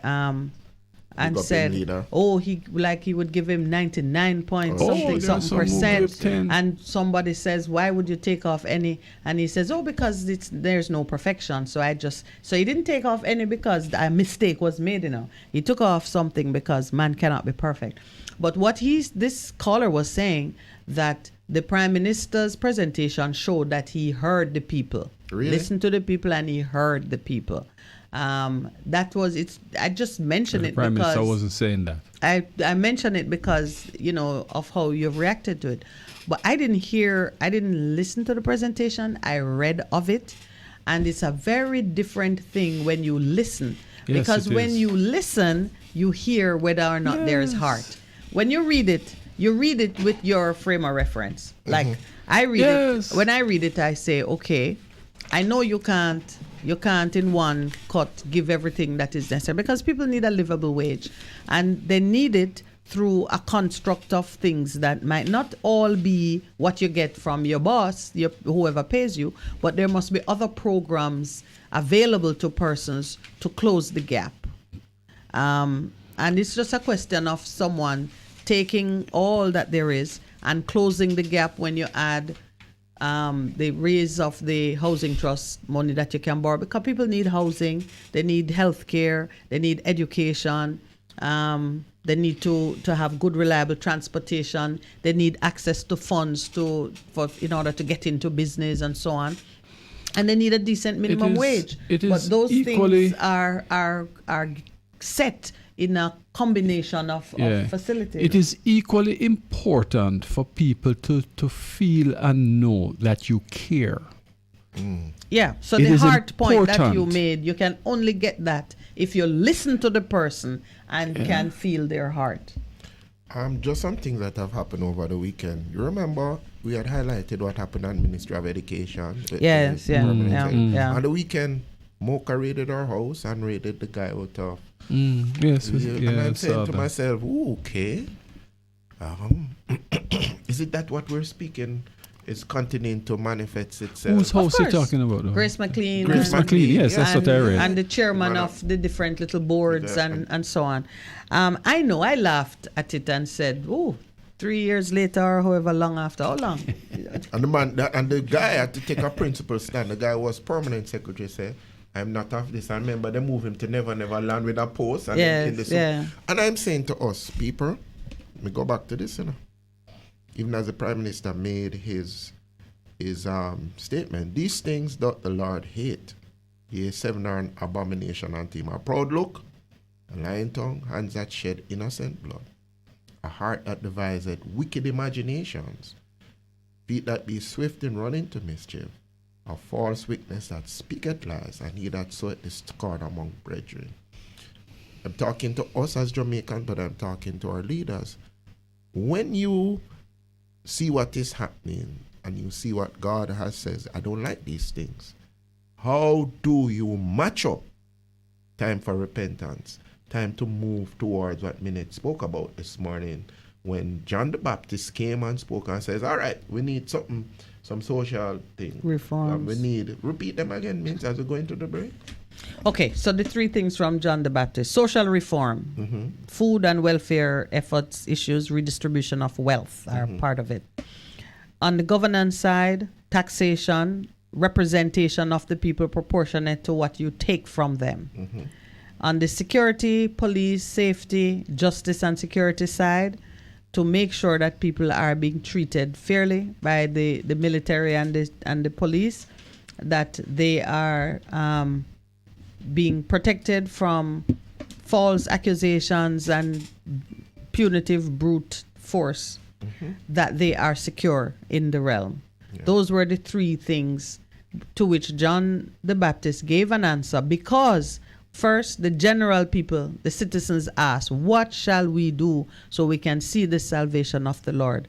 And he said, if you have 2 tunics, give one to the person who don't have, and if you have food, help those who don't have food. And he answered, the taxpayers asked as well, and then the police, the soldiers asked. 3 critical elements of society got their specific answer. And if we, wherever you fall, same answers are for us. Yeah. Take responsibility and begin to not only say, but do, because that's what we need to do as a country. Yeah. So regarding the late day seizures, one of the things that I think we have to adjust our thinking around is when a crime breaks or news of a crime breaks, there's the way that society do transactions and so on, it don't disappear. If you go 10 years later to search for it, you can't find it. Yes, but we still believe that justice must be seen to be done. Sometimes you see a thing happen and law and order, the police are all over it the moment you hear the news, depending on who it is. And for another thing, it is a very slow process, and we want some appearance of equity in how we do the administration of justice. So it lacks strength on that side of things, but in terms of finding records and so on, listen, man, you'd have to go burn up the computer, and then you'd have to make sure that it was never on the internet. Another cloud, yes. All right, let's take our 8 o'clock break, and then when we come back, we'll open the line so you can participate in the discussion. You're simply the best. Better than all the rest. Better than anyone. Anyone I ever met. You're simply the best. Bess FM 100 on your dial. Keep listening. Hello, I'm Emily Thomas with the BBC News. The Chinese President Xi Jinping has arrived in Moscow for his first visit since Russia's full-scale invasion of Ukraine last year. He'll hold talks with Vladimir Putin. Steve Rosenberg says the visit is a demonstration of support at a time when the Kremlin is under huge international pressure over the war in Ukraine. Basically, by coming here, I think the Chinese leader is sending a very strong message globally that despite everything that's happened in the last year, despite Russia invading a sovereign nation, waging a war against Ukraine, despite all the nuclear saber-rattling we've heard from Russia, despite the fact that there is now an arrest warrant with Vladimir Putin's name on it issued by the International Criminal Court, despite all of that, China is determined to push on and expand cooperation and deepen its partnership with Russia, not out of any love or loyalty to Vladimir Putin, but because China believes it's in China's interests to do that. European banking shares have fallen on the first day's trading since an emergency takeover of the failing bank Credit Suisse by its larger Swiss rival UBS. There were sharp losses in early trading, although banking stocks have since rebounded slightly. The takeover of Credit Suisse was forced through by the Swiss government in an attempt to shore up confidence in financial markets. Kenyan riot police have fired tear gas and water cannon to disperse protesters. The opposition leader Raila Odinga has criticised President William Ruto's handling of the economy and still disputes the outcome of last year's election. Ferdinand Amundi has the latest. I am in Nairobi's Kibera area and it's been chaos for hours. There are burning tires, stones, boulders and broken bottles littered all around me and on the roads in and out of this informal settlement, which is considered to be the headquarters, if you like, of Raila Odinga's most fanatical supporters. Police have been determined not to let them out. They've hurled any movable object in the direction of the police, who in turn have repelled them with water guns and tear gas canisters. The right-wing Israeli government, led by Benjamin Netanyahu, has said he's prepared to soften its plan to overhaul the judiciary. It follows more than 2 months of nationwide protests. Tom Bateman is in Jerusalem. Benjamin Netanyahu's nationalist coalition said overnight it would delay part of its plans to limit the powers of Israel's Supreme Court. But crucially, the legislation that would effectively give the government the power to appoint judges will still be pushed through within a fortnight, albeit with some modifications the coalition sees as a gesture to soften the reforms. But the opposition has immediately rejected this, while protest leaders have said the announcement is not a compromise, but a declaration of war against Israeli democracy and its citizens. World News from the BBC. South African police say more than 80 people have been arrested across the country in connection with opposition protests. They were accused of starting fires, blocking roads and trying to prevent people getting to work. The military has been deployed to assist the police. The left-wing opposition party, the Economic Freedom Fighters, has called for a national shutdown as it demands the resignation of President Cyril Ramaphosa. It accuses him of failing to address the economic crisis, the lengthy power cuts and high crime. Thailand's king has endorsed a government decree to dissolve parliament, paving the way for elections in May. The main challenge for the Prime Minister, Prayut Chan-o-cha, is the daughter of a former Prime Minister, the populist billionaire Thaksin Shinawatra. Jonathan Head reports. This election will be about many things: sustaining the post-COVID recovery, improving Thailand's outdated education system, and moving its economy beyond its dependence on agriculture, tourism and manufacturing. All the parties contesting the election have things to say about these problems. But it's also about one big thing: whether the party backed by exiled billionaire Thaksin Shinawatra will win, and win strongly enough to be allowed to form a government. The Iraqi parliament has agreed to reinstate provincial councils that were dissolved 4 years ago amid a wave of anti-government protests. A statement issued in Baghdad said provincial elections would be held in November this year in the 15 Iraqi provinces that lie outside the autonomous Kurdistan region in the north. The councils were powerful bodies controlling budgets for health, transport and education, but critics say they were prone to corruption. President Emmanuel Macron's government is facing 2 critical no-confidence votes in the French Parliament today. It follows its decision last week to force through a controversial rise in the state pension age. That's the latest world news from the BBC.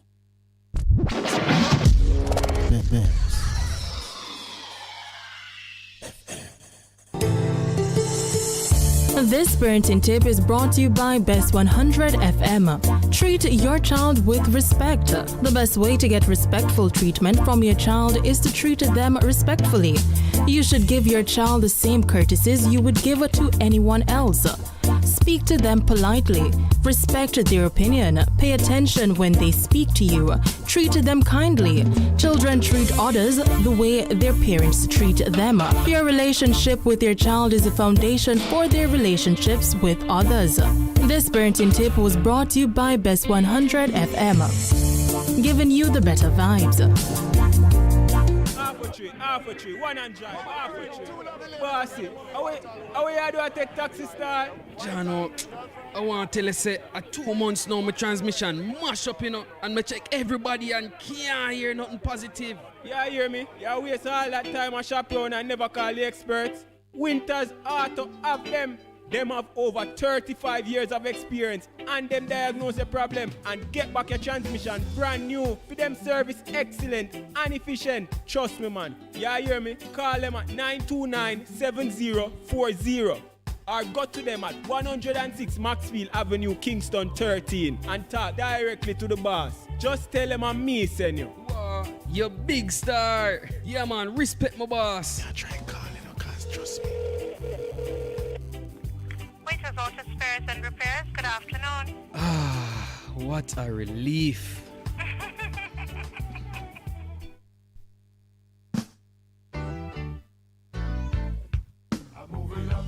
Bess100 FM presents the Mature and Moving Up Show with Lascelles Butch Chen on Thursdays from 6 to 9 p.m. Welcome to this pioneering radio program on our continuing worth in our maturing years, compellingly defined to educate and liberate the younger generation. Tune in and welcome. Vejan Printers for all your printing needs. We specialize in calendars, flyers, brochures, and more. Call us today at 968-7506. That's 968-7506. Or visit us at 4 East Bloomsbury Road, off Hagley Park Road. Vejan Printers, your best choice in printing.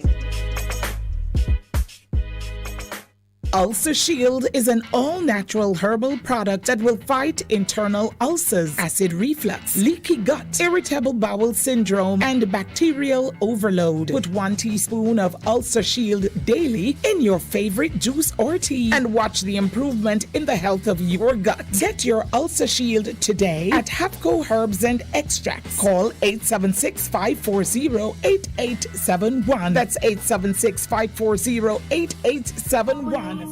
What should a taxi service do for you? On-Time Taxi Service is more than just a ride to the other side of town.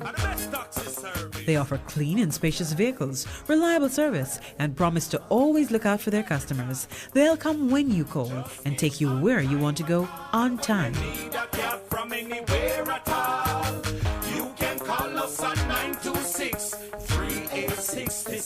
We are something special on the road. For a better choice in all your electrical supplies, A, authorized 3M dealer and better brand names. B, better service including free island-wide delivery. C, all major credit and debit cards accepted. It's ABC Electrical Sales. Shop number 8, Hagley Park Plaza, Kingston 10. Open Monday to Friday, 8 a.m. to 5 p.m. Saturday, 8 a.m. to 4 p.m. We make your electrical jobs as easy as ABC. Call 754-3825-8 or fax 754-3659. ABC Electrical Sales, for a better choice. Looking to clean your vehicle super clean? 123 Clean Car Wash, located at 2 1/4 Osborne Road, Kingston 10. Entrance on Grove Road, below Tropical Battery. They wash and vacuum, undercarriage wash, engine wash, polish and compound, shampoo and detailing. Call them at 876-631-3400. 123 Clean Car Wash, the best in the business for a cleaner wash. Believe me, it's so easy. 1, 2, 3. The Morning Connection is not your usual talk show. We aim to stimulate discussion and chart new paths to self-empowerment. So please join us, Minett and Percy, on The Morning Connection, Mondays to Thursdays, 6 a.m. to 10 a.m. on Bess100 FM. It's good, it's better, but nothing beats. Good morning. Welcome to the Morning Connection. The lines are now open for you to speak. Remember, we are the station, the voice for the voices. 876-619-1508, 876-279-8473. We invite you now. The lines are now open that you can call us and just respond to some of the things that we've spoken about this morning. And just remember what my very wonderful co-host. She said I must call her hostess. She never even follow up that, said this. That was already Harry. You shouldn't follow it either. In terms of that. Oh boy. Good morning, please. I'd like to speak to Mr. Lawrence. Good morning, sir. How are you, sir? Not bad, not bad. Good morning, Mr. Lawrence and Pastor. Good morning, sir. How are you? Morning, sir. Not bad, not bad. Mr. Lawrence. Yes. I go down to the market. It's night time I go marketing a message, and I have to tell you that I first I see so much cheap in market at night time. The people don't have the money to buy food. This market I go pick up a little thing at night time from January, I tell you. Yes. Believe you me, I see the people down there, most ladies. Food market at night time now, I consider this like, now go on, money now run for the people them. So, there's night market? Normally, normally when after market finish, because the people have come in and bought, they go home, but now the thing's not moving, so the people have to stay in the market. At night now, like it is Saturday morning. Yeah. Market full now, most of the ladies at market now at night time. I call it Christian. Full market all when the country people want to go home now. That's like one. Believe me, I have to have all the things out for the people themselves. And I suppose that the later it gets in the day and the food price drop even further because you're trying to get rid of the stuff so you can leave. Yes, but I tell you, night. No one to go and get a little thing and market scanty. No, I have said to myself that look like nothing not going on too good. Yeah, what Believe you me. Yeah. Well, as I, caller, I thank you for making that observation and comment, because those are the things that indicate to you whether things are moving or not. Because the Coronation Market is one of the biggest commerce center in all of our country. And I was talking to somebody on the weekend, I said, is millions of dollars or some billions that move through what happens that center, Princess Street, Haywood Street, Carnation Market, that area. A whole heap of things happen there. And it even in terms of what it means, and I agree with what Percy is saying, it is a good way to assess what's happening in the nation, because even me as someone who grew up in the country, when people have produce that they can get sent to market, that's how they get money and buy clothes and bring things and food and so on back into their communities. So when you see very low activity taking place there, and then remember we had a drought and we've been having some very unsettling issues in the farming sector, in the subsistence farming sector, where either the seeds you get not good and the productivity is low, or you blight and every type of thing happen. Signs of the times. Thank you for sharing that with us, sir. Now, how not bad. Have a good night. You too. Thank you. Now, what that means for the nation, is something very different. Good morning and welcome to the Morning Connection. Yes, Mrs. Lawrence and Pastor, big up. Big up to you too. Westmoreland. No, I'm not from Westmoreland. You're not from Westmoreland? No, sir. Oh, I'm sorry, sir. So which part of the country are you calling us from? I'm calling from East Road, St. Andrew. Okay, all right. Okay. I love it when pastors. I was of the impression in Westmoreland, but that's all right, my brother. Don't matter where you're calling from, we welcome you. Yes, thanks. Let's begin with some of the geopolitics first, no? Yes. Go ahead.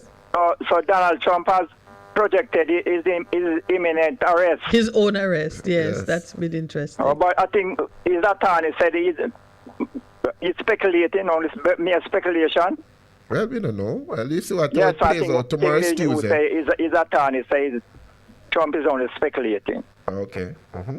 That means that the Republican Party gonna put him up in the next presidential election. Brethren, it's left to be seen. We'll see what happens. People said DeSantis is a good idea. Yeah, man, Russia. Yeah, can't. The ICC has this an arrest warrant for Mr. Vladimir Putin. Yes, as an international war criminal. It was happened on Friday. I wonder, no. It has to do with some children that was forced to remove from Ukraine to Russia. Yes, right. But why? But the ICC, I think they're wasting time, you know. Not With great necessarily. respect. Not necessarily. No. I don't think they have the expectation that he will actually be within their control. But there is a process that you have to go through to bring down someone like Putin. And I'm not saying he deserves it or they're right or whatever. But you have to start picking away. Let's say, how do you eat an elephant? It's one bite at a time. Yeah. So you have to start by making him seem unacceptable to even his own people. Yeah. Because this surviving in this world where technology and everything has us so connected, everybody knows that the reputation and how the rest of the world sees you matters. Yeah. So they're just trying to eat the elephant one bite Remember at a time. remember too, friend, the International Court of Justice. Yes. It is how they have charged a lot of people. Oh, yeah. Yeah, that's people who did some atrocious things were tried by them, but Russia is not a part of it. But the truth is, if he leaves Russia and goes some other place, Yeah, that's their equivalent of house arrest. yes, he can't go nowhere. Because if he go to countries outside of Russia, they can arrest him. People who are a part of that international court. You know, that's how it works. I don't think, with the greatest respect to you both, that's a pipe dream. Because the first in the comments, Vladimir Putin is no easy not to crack. Now Russia still has most of its satellite states, you know, despite the fact that Gorbachev and Margaret Thatcher and Ronald Reagan did. Mm-hmm. Russia still has most of its satellite states. Take for instance in Syria. I'm I not can't sure. report over 400,000. I'm not sure what you're disagreeing with us on, because we're only saying that if any international organization or wants to begin to affect things in another country, they have to start somewhere, and that's what they've We started. agree with that, Mrs. Flowers. Oh, good. So then- so we can move on. Where America signed to the Precisely. treaty because they have Right. the military might and Precisely. Right. So we're in Yeah. agreement. So we can move on to something closer to home. You want to do that? Well, go ahead now, raise it now. No, but I want to hear- you want to hear what you think about the Yeah. budget and all of them things. Yeah. No, remember that we we take calls, so we try to Yes, hear what the but callers have all to I'm say. saying with Russia thing, and I think the Chinese president is presently in Russia. Right? Yes, Now yeah. people in the West may feel fear, but I don't think Russia online with China to damage Europe or the white state. So me no fear about. Yeah. All right then. All right, my Yeah. brother. Thank you very much for your contribution. We have somebody else holding here. Big up yourself, Mr. Lawrence. All right, my brother. Thank you so much. Have a great day. Respect. Yes, man. Blessings. Good morning and welcome to the Morning Connection. Good morning. Good morning. Good morning, sir. How are you? Morning. Good. I forgive thanks to life. Okay. Because I have a few friends. The death just a come. People just are dead. So I'm in for the stress, but I forgive thanks to life. It's the stage of life that you're in, my brother. Remember, you're not so young again, you know. So.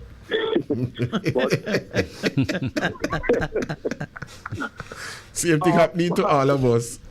Since you know we are a very religious country, and you know we cherish our God.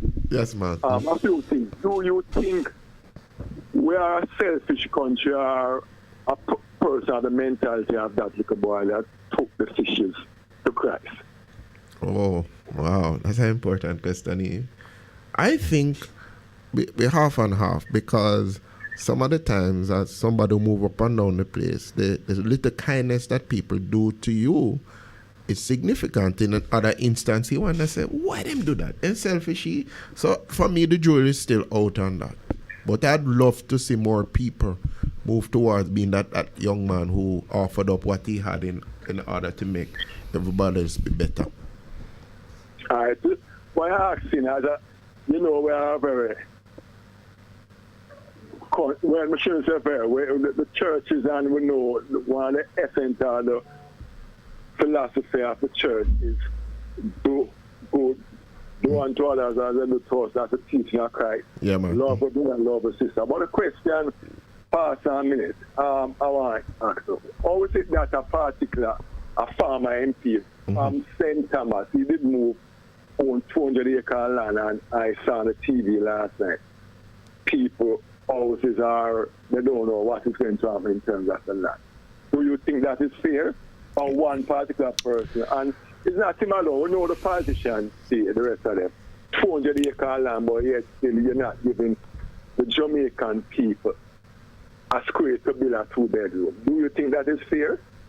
You know, I'm gonna weigh in a little bit here, and I'm gonna go back to the question that you asked.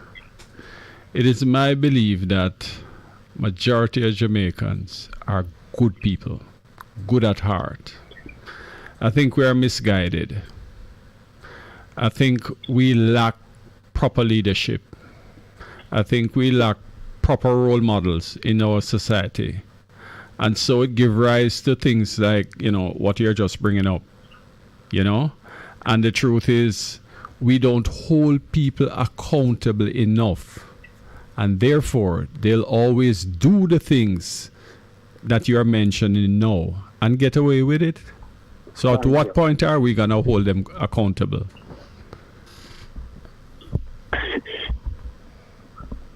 Boy, no, I don't know, but all right. You know, I bring this mainly relevant. There was a movement yesterday, the anti-corruption movement with Lloyd Diagla. Well, most were there. And this mainly relevant in general, but I thought I would have expected to see a good turnout in terms of who call the program, believe in black power, believe in unity, believe in if there's a cake, there should be equal share.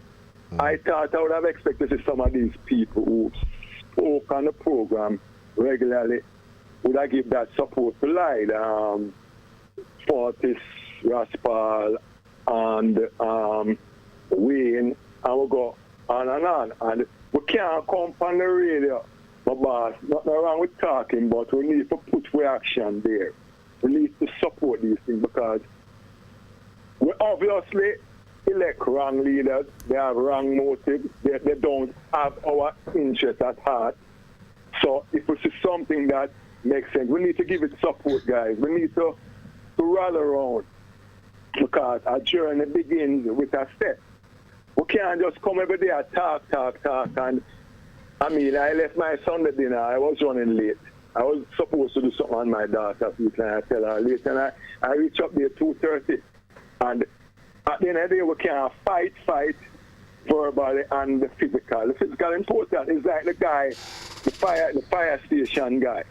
People are saying this and that, but if they never take that drastic action, nobody will look at him. And we are Jamaican, Pastor Mr. Lawrence and Minett. We have this. We are a lot, but we need to know that we are there for the people. True. We can't just attack as a godly person. God come here and him set the example, him demonstrate how we should live. If you have a piece of bread, you don't have to beg. If you have a bread, you don't have to beg. You must can cut a piece and say, well, we can't have all the Igers land them around and people are suffer. Man. You know, God, man. Yeah, man. I'm listening to you. And you know what I'm looking forward to? The persons who will call each time and they keep saying the same things and giving all the ideas about what we should do. And there's nothing wrong with that. I am looking forward to the day when persons will call and say, listen, this is what I am doing. This is what I've started. That is what I'm looking forward to. And that is in keeping with what you are saying. You know, we keep talking about, boy, we need to change the constitution. We need to do all of these things. Of course we need to do those things. Not saying we don't. But at the same time, let us each and every one of us start something. Put it out there as an example for others to follow. And I think the change will start when we are doing that. Yeah, we are doing right. Yeah, the change will advance because it has started. All right, two little last things. Yes. Minett, Andrew Holness and Pernell Charles, what is this person's profession before they went into politics? Was Mr. Holness lecturing, teaching? I don't. He was a director of Vouch part-time. A voluntary. And Percival was a trade union. Trade union. Yes, yeah. So these things, some of these things pay. If they pay, you get a salary, of course. The trade unions get a salary. I don't know. They paid. Whether it When you was say pay, I sufficient. mean, were they highly paid individuals? No, paid that they can have so much money. And I don't know. 80% of Jamaican people are suffering. That is the question I'm asking. Okay. Interesting question. All right, the last thing, Pastor Minett and Mr. Land, the robbery. Our suggestion, why is it that these idle land, the government, instead of, they may say, all right, you said, all right, change the people, bring in your gun, I will give you land. This amount of land to this farming and put yours on. Why is it we can't try to have vision for this country be a better country for our grandchildren? Why are we having the land idle and then people, there's so much gun here that people going around, people taking taxi, much gun, the woman saying that them took her away. This gun back in Jamaica, what is it? The leaders in terms of the security advisor, we are come on TV every day and chat crap.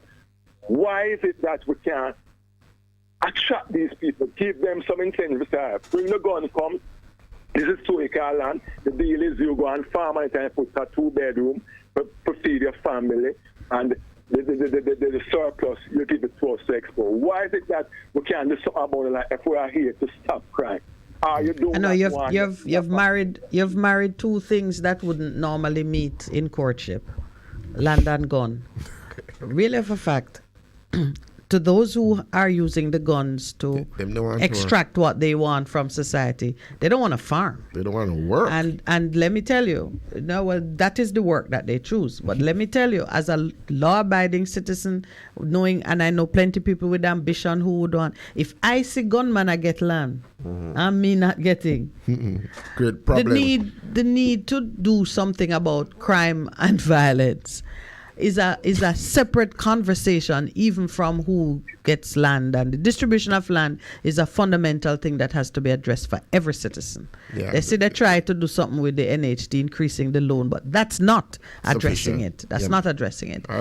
Addressing crime and violence mean having policing strategies of the type that will deal with those who do not want to change. Don't want to change and don't want to. It's not. I mean, we gotta take the break. It's 8:30 and I'm getting the signal, but we'll pick it up back when we come back online. Okay. Good. Yeah.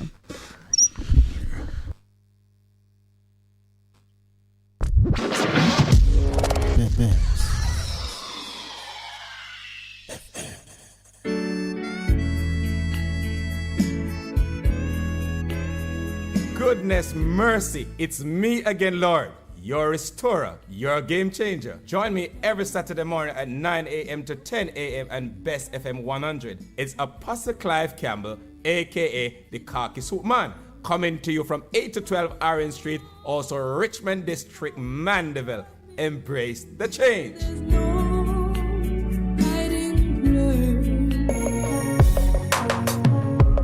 Looking to clean your vehicle super clean? 123 Clean Car Wash, located at 2 1/4 Osborne Road, Kingston 10. Entrance on Grove Road, below Tropical Battery. They wash and vacuum, undercarriage wash, engine wash, polish and compound, shampoo and detailing. Call them at 876-631-3400. 123 Clean Car Wash, the best in the business for a cleaner wash. Believe me, it's so easy. I want 2, 3. Half a tree, one and drive, half a tree. Bossy, how you do I take taxi style? Jano, I want to tell you, say, 2 months now, my transmission mash up, and I check everybody and can't hear nothing positive. Yeah, hear me? You waste all that time I shop around and never call the experts. Winters Auto have them. Them have over 35 years of experience and them diagnose your problem and get back your transmission brand new. For them service excellent and efficient. Trust me, man. You hear me? Call them at 929-7040 or go to them at 106 Maxfield Avenue, Kingston 13 and talk directly to the boss. Just tell them I'm me, send you. Wow, you big star. Yeah, man, respect my boss. Yeah, try and call him, cause trust me. Waiters Auto Spares and Repairs, good afternoon. What a relief.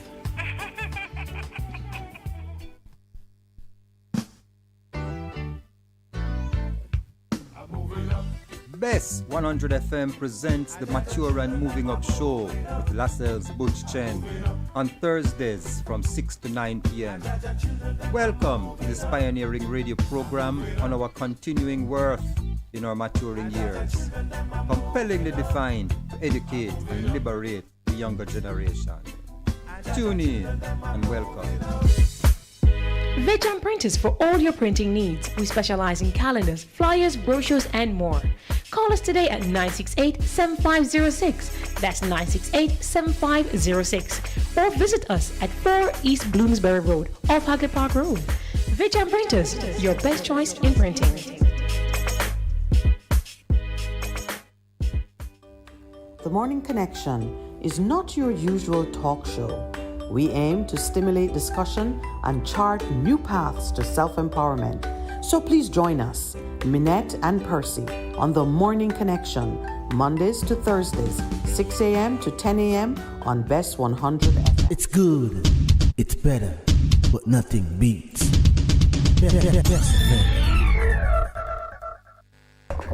Good morning, caller. Welcome back to the Morning Connection. Morning. Good morning. Cruz? Yeah, man. Good morning to everyone at Bess100. Good morning, sir. Yes. The first thing I have to talk about is Putin. I just came back dropping my son at school, so I just catch that man talking about somebody said something about detaining Putin.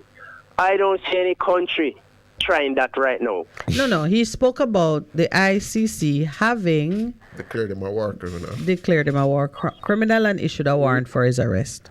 Why? You're aware that has happened? That's crazy. I mean, they need to lock up even the last president, even the present one, and all of them, even Obama. Well, the ICC has not issued a warrant for the arrest of those other men. You're asking it like you're surprised. For weeks, there was a discussion about whether or not matters pertaining to Ukraine and Russia amounted to war crimes, and whether or not there was a basis for Vladimir Putin, being addressed as a war criminal. So now that conversation has produced fruit. Why are you surprised? Moving on. Moving on. I don't have one waste time. You remember this African leader, Taylor? Yeah, man.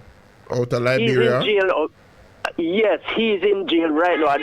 I don't know if he came out or what, but you remember him? Responsible for the death of the opposition leader? There was no proof of what they locked the man up for, and not only that, he was involved in some diamond thing. The blood diamonds? Yeah. Mm-hmm.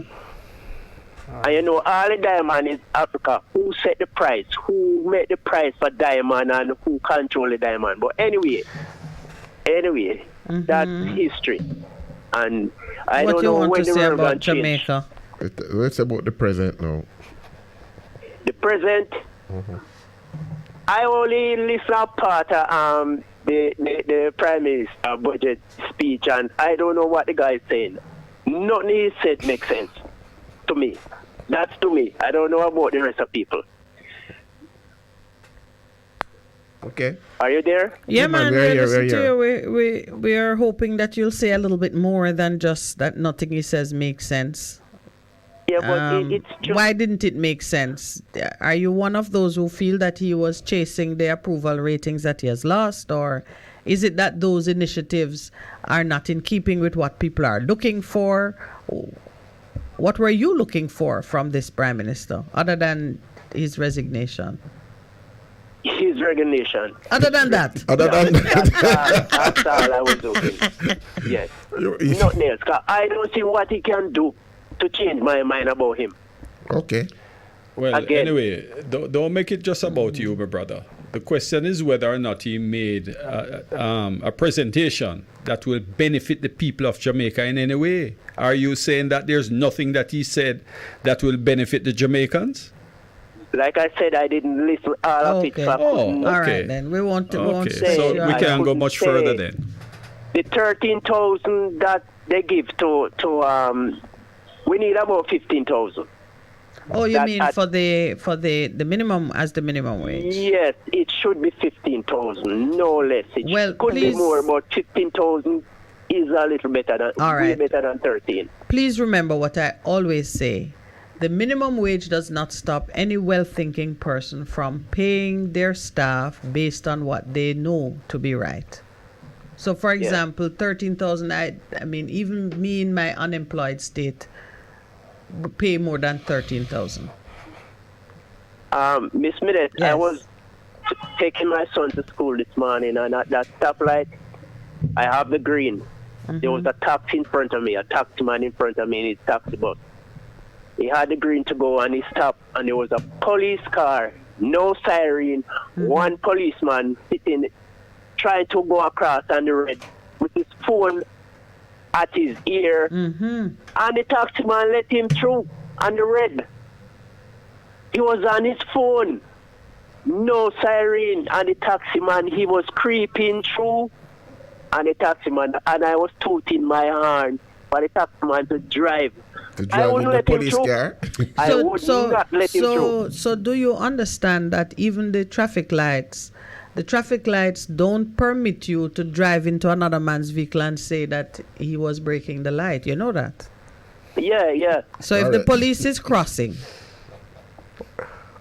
you would still expect the taximan to proceed?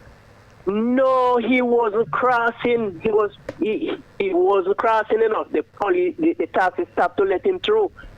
Okay. All right. And so he was on his phone. He was on his phone. So let me revise it then. You have the right of way, and you see someone coming who is bent on challenging your right of way. You would still proceed? Yes, that's the question. He wasn't challenging. You're gonna say he's not challenging. He come across in the street. If another vehicle has entered directly on a path of collision with you, you gonna say I have the right of way and proceed? No, I would not. But he didn't enter for a crash. Okay, all right. Okay. So I think the taxi man was trying to befriend him, but I wouldn't befriend him and let him through. Okay, all right. And he was on his phone, and he was not supposed to be driving and on his phone. Okay. Can I tell you that the police are the only ones against to whom have their phone? against whom citizens can't make a quick judgment that a policeman with his phone is not doing the work that he's supposed to do. And driving? Whilst driving.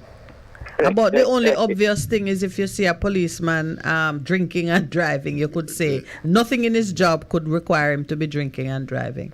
I am advocating a greater deal of understanding as we try to bring our sentiments and our sensibilities to a place of calm and quiet where we can be a part of the change. If you keep meeting anger with anger, don't get us anywhere. Malice with malice, bad behavior with worse behavior, or meeting force with force, we're only going to have greater and greater escalating levels of conflict. Cruz, let me ask you a question. When you have a fire, right?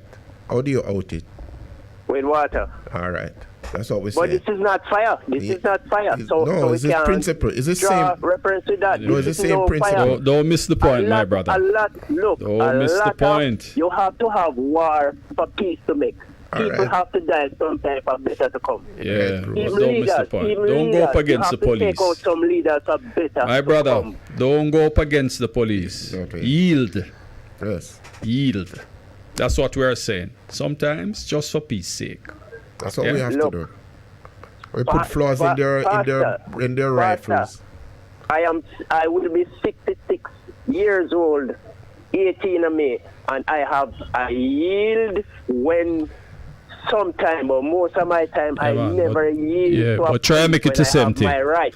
Try and make it to 70. If you continue with the same that you're advocating there now, 70 might be a stretch. Right. No, that is the reason why the world is the way it is. Anyway, my brother, don't miss the point. Don't miss the point. Policeman that grabbed my private part. Yes. I yield. because we were out in a lonely place and there was nobody else there. So if I had caught him or shoved him, One he bad would have apple. shot me. And I saw him in the town. I went to him. I said, why did you grab my private part? And the man started to cuss me and call me a gay man. Okay. And I said, who is the gay? All right, Cruz. All right, then. All right. Anyway, that's just one man, eh? Yeah, but he's saying he has yielded in but the we past. understand. We understand. All right, my brother. I know when to yield. You know when one to more yield. point. All right, One great. more thing. Yes. Yeah, One man. more thing. Yes. I saw on YouTube where someone is saying that why Andrew Holness didn't call the election.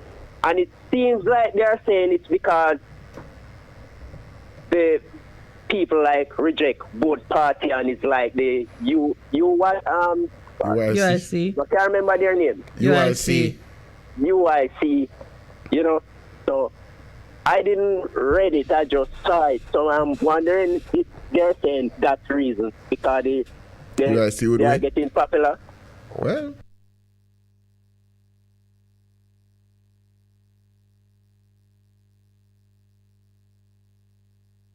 Good morning and welcome to the Morning Connection. Good morning to you, Pastor. Good morning to you, Sister Minett. Good morning. Mr. Lawrence. Good morning, Fortis. How are you? Good morning, sir. How are you do? Yes, I am. I'm well, you know. It's well. It's Excellent. well. Excellent. It's well. It's well. Can I, I'm coming in. I'm coming to deliver a message. That is my first. To one Grace Hamilton this morning. You know we're gonna start charging for those messages, right? I am giving a message to one Grace Hamilton this morning. Grace who? Hamilton? She went to a place and she made a deal with God. Okay. Now you're back. He's waiting on you. He says waiting. Okay. He's waiting. He's waiting on you, Grace Hamilton. Whosoever Grace Hamilton is, I come on here this morning to tell her that God is waiting. Still waiting. He's waiting. Okay. When you went to that place, you are tell him that you are going to. He's still waiting. All right. And he's a person, he's very jealous and he don't wait for long. You're to let us know if the message was received. His mercy endured forever. All right. Let me go on. There's a gentleman that come on and he's always calling on people who go to school. The JC, the KC, and him always talking. What is he doing? Now, Lloyd Degler is a very controversial man. You have to be careful what you do. I go to church. My spiritual life is important to me. So I go to church on Sundays and when it's possible that we have a meeting and all that. I give my life to God. I am not. The other day we call a march. We said to the people, I want them to know about the march. I said to the people, wear neutral colors. And they come in their party colors. No, nobody not going to mix me up in that. Okay. What are you as an individual doing? Because you keep calling on people. What are you doing? You call my name this morning, you call Raspal and Adam. What are you you say you leave your Sunday dinner and go. I coming from church at that time, to God be the glory. I have to think about my spiritual life, sir. Okay, right. I'll say for this. All right. My brother, I understand your point, but one of the things we try to do, we try not to get too personal when we are doing these calls. Yeah? Yeah, but Mr. Lawrence, I'm not getting personal. He was the no, one I hear you sending a message directly to a man about a particular situation. Yeah, and I'm saying to you, I understand you're hurt. No, I'm not hurt. I'm not hurt. I'm only clear the ear. That's my life. Yeah. Okay. Yeah, but two things are happening here, and as we wake up, the common sensibilities have to be careful not to even create conflict and division among our own ranks. I heard the caller express a view that others who are encouraging activism should come on and participate in the initiatives that are set by others. Let me put it that way. I thought at the time he said it, and there's nothing wrong with that because we're all trying to call each other out. I thought at the time that we can't be so rigid in our views that we are now seeking to mandate people to support every pan that knock. And you have come and you have made it clear that, and it's going to be, you know, I might love to do something. I might love to do the talking. Somebody will march. Somebody will make posters. Somebody will put money behind it. And we're all not going to be doing the same things. At the same time. Right. So, it makes sense. And then there's going to be somebody who tried to mash it up, Lowell says. Because, can I tell you, Miss Mary, you see that lady named Miss Mary? She has been doing a lot. She has been doing a lot, and nobody know. It's not everything you come down. Right. I have been, Miss Minett, if you know the amount of things I have been doing, you would surprise. But I don't have to come here, come say. No, I raise a rooftop. I put a light there. I put, you know. I have a box that cost me almost $1 million, going $1 million or more. It's help me, I help people, you know. Yeah. Okay. But you know, one thing we know, my brother, one thing we know is that most of everybody who you see come and speak is the tip of the iceberg you're seeing. Because for a lot of us, in order for it to build up to the point where we're actually speaking, is a whole set of things happening below the surface. And I think we can safely assume it of each other, that the little bit that you see and hear is just a snippet of what is being done. And I just thank God when I see the energy, when I hear the passion, I remember you from the earliest of days, your phone calls and the heart that you were putting out. It is there. And when somebody else is speaking and saying others need to come out and they call they use examples, even if they use you unfairly, see the passion behind or the sentiment behind it. They're just trying to call everybody out. I get called out all the time, you know. I get called out for being one who talk plenty, but you don't see me out there. This morning, Don't grow weary in doing good, my brother. I'm not upset. I'm just letting them know I am working. Yes. I am doing my part. That's what we need to know. And like you say, it's not every old pan knock if a jump. Well, I didn't say old pan. Yes, just on every boom boom boom. I know every thump. Yes. So sometimes, you know, so I'm doing my part. Yeah, man. I'm doing my part. And I'm saying to God be the glory. And let me tell you something. I'm not going to just run go there. So I will if people run go there, and when them run go there, them run go like them empty. They are not going out there with a cars. They are going out there because they want to go there because make up numbers. I'm not that type of person, sir. Okay. So good morning again. Good morning, sir. Keep pressing forward. Yes. Yeah, we give thanks, and there's much more to come. Oh Lord! Excellent. When you say it, I feel both fearful and excited. The budget is a Radam budget. A Radam budget. You have to go explain Radam to me. Before you go, what is Radam? No, you know when you used to play dam, you know, and you know you're going about 5 or 6 dam, you know. Yes. Radam, you pass, Radam. So it's I get it. You know that is where I get it from. I don't know if there's another terminology or another place where it's used. Yeah, I'm using it very regularly. Radam. It's very juvenile. You'd have to find out what is he talking about. Let me tell you something. I tell you, keep them published and they will whatever. Anyway, I tell you, all right. Listen, if you listen to the budget, he's trying to reach the common man on the ground. Okay. He's trying say he listens to the people. He's not listening to the people, you know. His popularity. I remember I given out before and that there was a poll running. Nobody never know. They tell them about the poll. People ask me what me know about poll. The poll. No, when a certain station hear that me talk about the poll, them come bring out the poll because them don't want to look behind because they want to be the first. But let me tell you something. The first shall be the last. Let me tell you this. Whatever I'm doing, God is not in it. It do make a sense. All right. Yes, sir. All right, that's my brother. Where we thank started you so this morning. So thank you for the so reminder. much. Thank you for the reminder. Blessings. Good morning and welcome to the Morning Connection. Greetings, Queen. Greetings, King. And greetings to all your listeners. Oh, my brother. Greetings to you, too. Monday morning blues. What's going on, my people, Miss Minett? How are you doing, Miss Minett? I am well. I am well. I am great, man. Wonderful. Michael. Answer to Michael. Michael. Answer it, Michael. Well, I'll answer for Michael. I'm doing well. I thought I hear him, right? No, it's Lowell. It's Lowell. Anyway, love each and every one. My people of Jamaica. Boy, so much right now that is unbearable. But first thing, the government do this because of last thing is popularity. So I'm trying to trick the people them to get back his popularity. So he come and put down like a $4,000 on the people them salary. And when I check it out, it's a totally disgrace. All right, I want every Jamaican work with me in a minute, 1 minute. The people them will work at the calling center.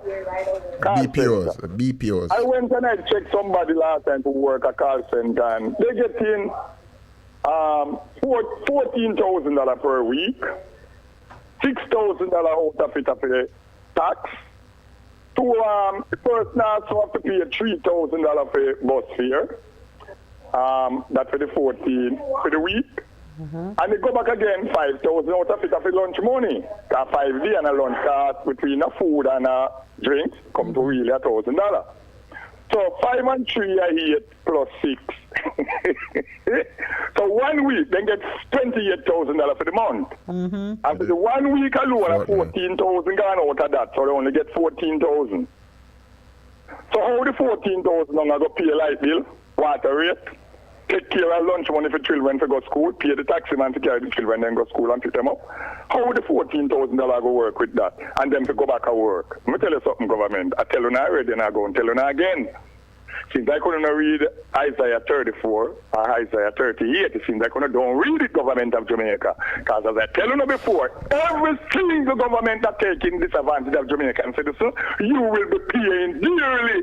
Whether Andrew hold it, Mark hold it, the part, every single one will take disadvantage of Jamaican. Will regret it. Because Jamaican people not supposed to be taking disadvantage of. The government supposed to make work monetary. We're legalizing ganja, bringing ganja in our country and so much wasteland. I hear this virgin talking about the people land where waste. And it's embarrassment in Jamaica country to see how many land wasted and so many people not working. But still every day they come and say, oh, Jamaica do good, Jamaica do good. The people then can't get a good salary. When you take out the 13,000 Jamaican, 86 US dollar that. Not even $100. Most Jamaican working. And they have bills to pay rent, water rate, light bill, partner, picnic in a school. Some people have 3-4 picnic. So just imagine the hardship.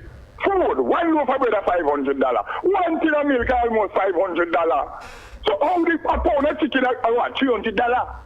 A pound of oxtail gone to $1,000. A pound of regular sea fish now, leave from $500, reach $1,500, $1,300 and all these prices. So how can Jamaica people live on $13,000 as a minimum wage and say a livable wage? $86 US.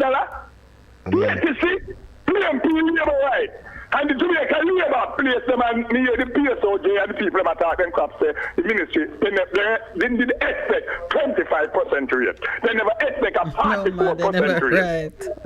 So if 25% rate, how can that solve the problem also? It refuses to help the people in Jamaica because of politics messing up my country.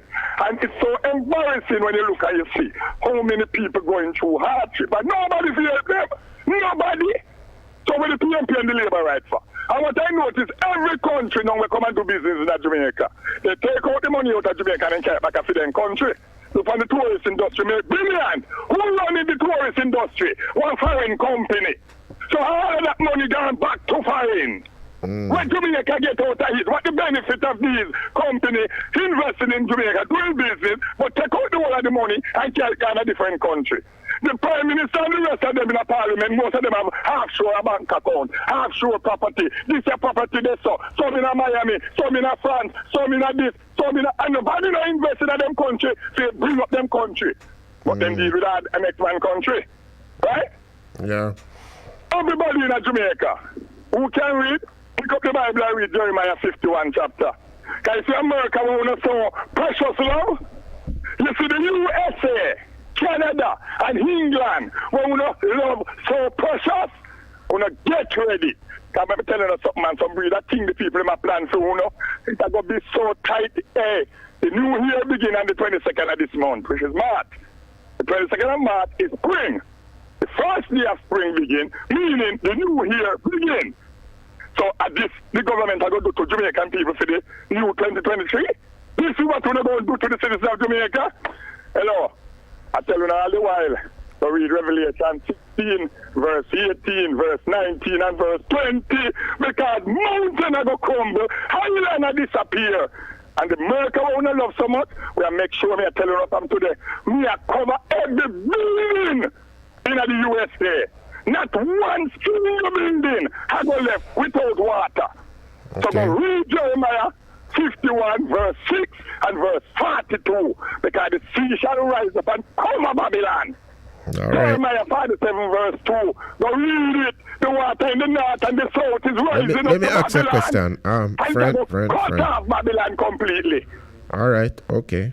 All right. My people have not learned. As Jamaica people, the garbage up again, Gaff, and the bad road again, Gaff. The PMP and Labour right, the two council, whichever don't know his. We start the road, we leave it after January, we're not going to start finish it. So please finish the road. Come. All right. All right, sir. Cannot come. Why January can't come? We're right up. January can't continue. We are right up on the break. Hello.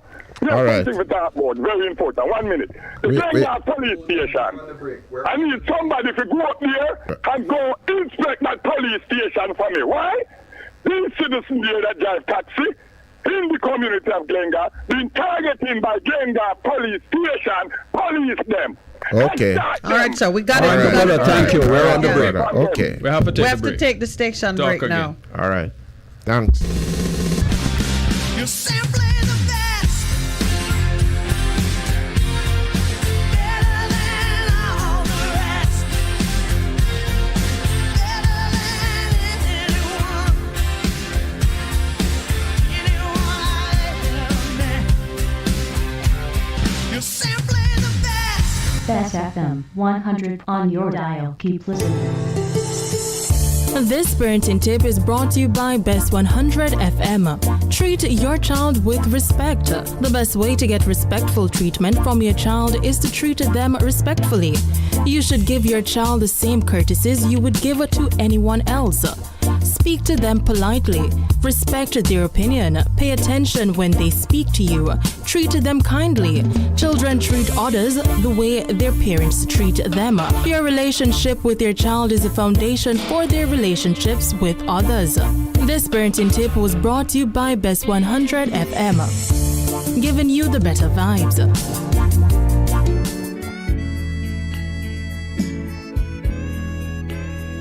Goodness mercy, it's me again, Lord, your restorer, your game changer. Join me every Saturday morning at 9 a.m. to 10 a.m. and Bess FM-100. It's Apostle Clive Campbell, a.k.a. the Khaki Suit Man, coming to you from 8 to 12 Orange Street, also Richmond District, Mandeville. Embrace the change.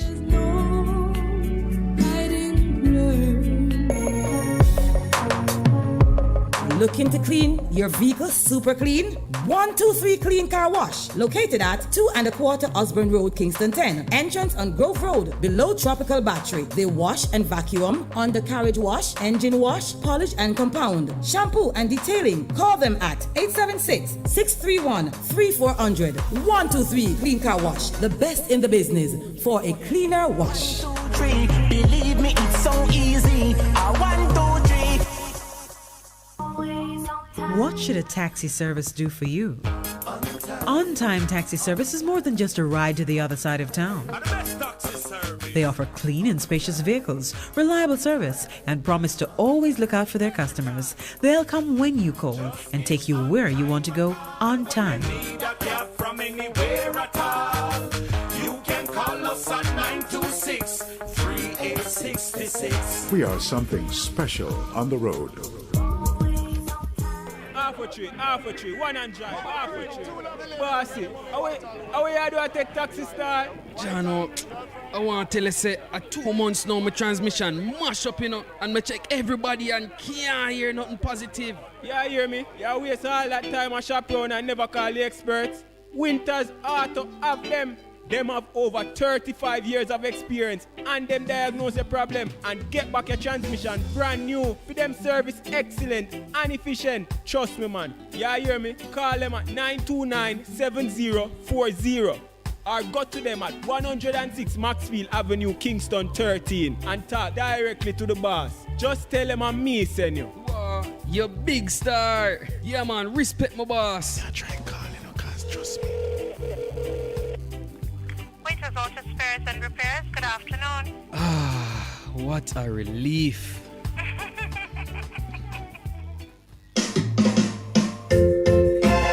Having trouble getting parts for your Mazda? Maljam Auto Parts is your solution. Find Maljam at the new and convenient location off Upper Waltham Park Road at 9 Kingswood Avenue. Maljam Auto Parts, with over 25 years experience, providing all Mazda parts, new and used. Call 923-4389 and 461-1786. Maljam Auto Parts, serving your Mazda needs.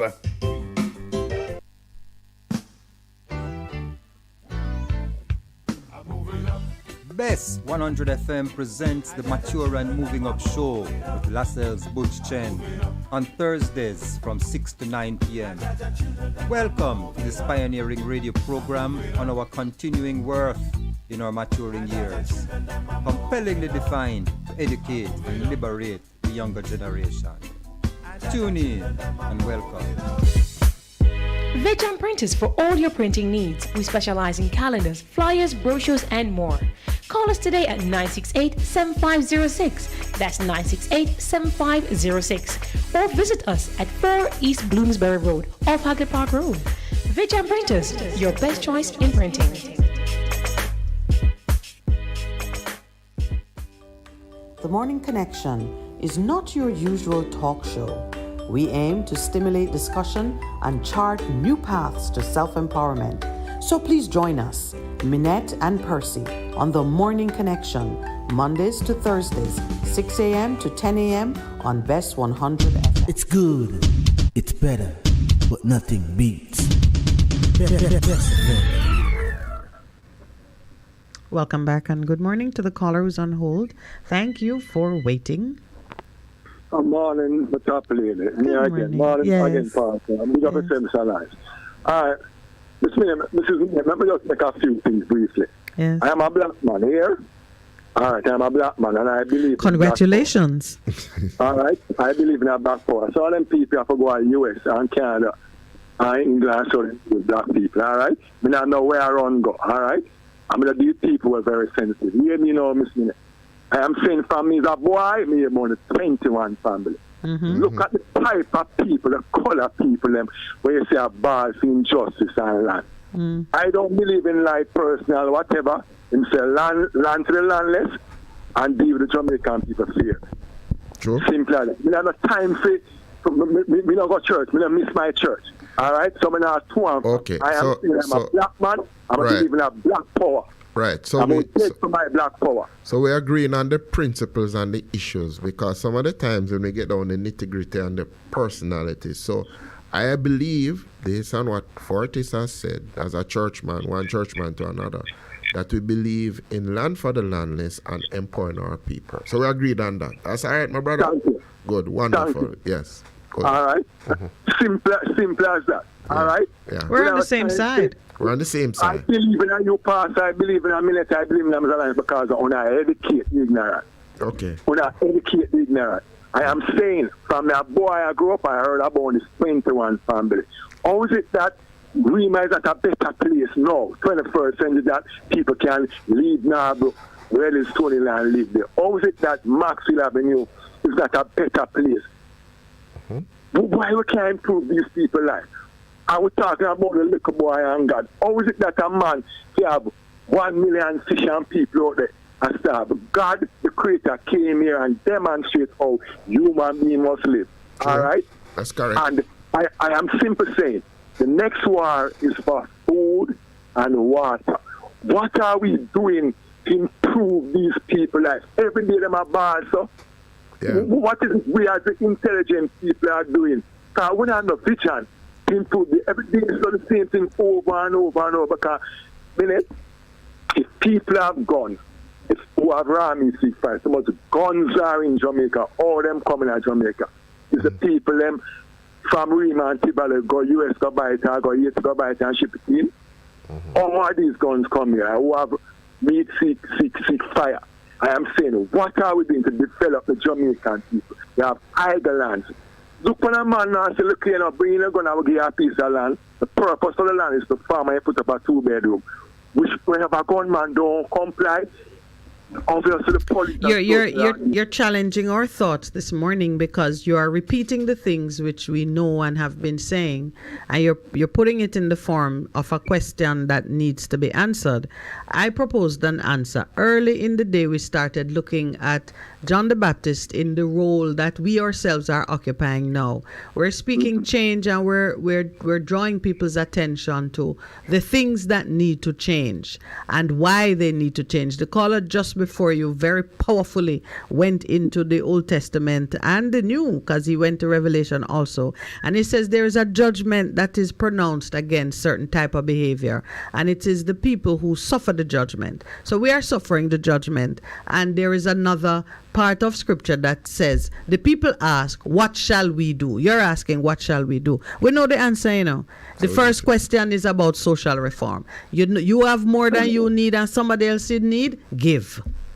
Thank you. Redistribute wealth. But that was the people asking it. It wasn't the government, or is me and you saying, what can I do? I know of a situation of need. My duty is to address it.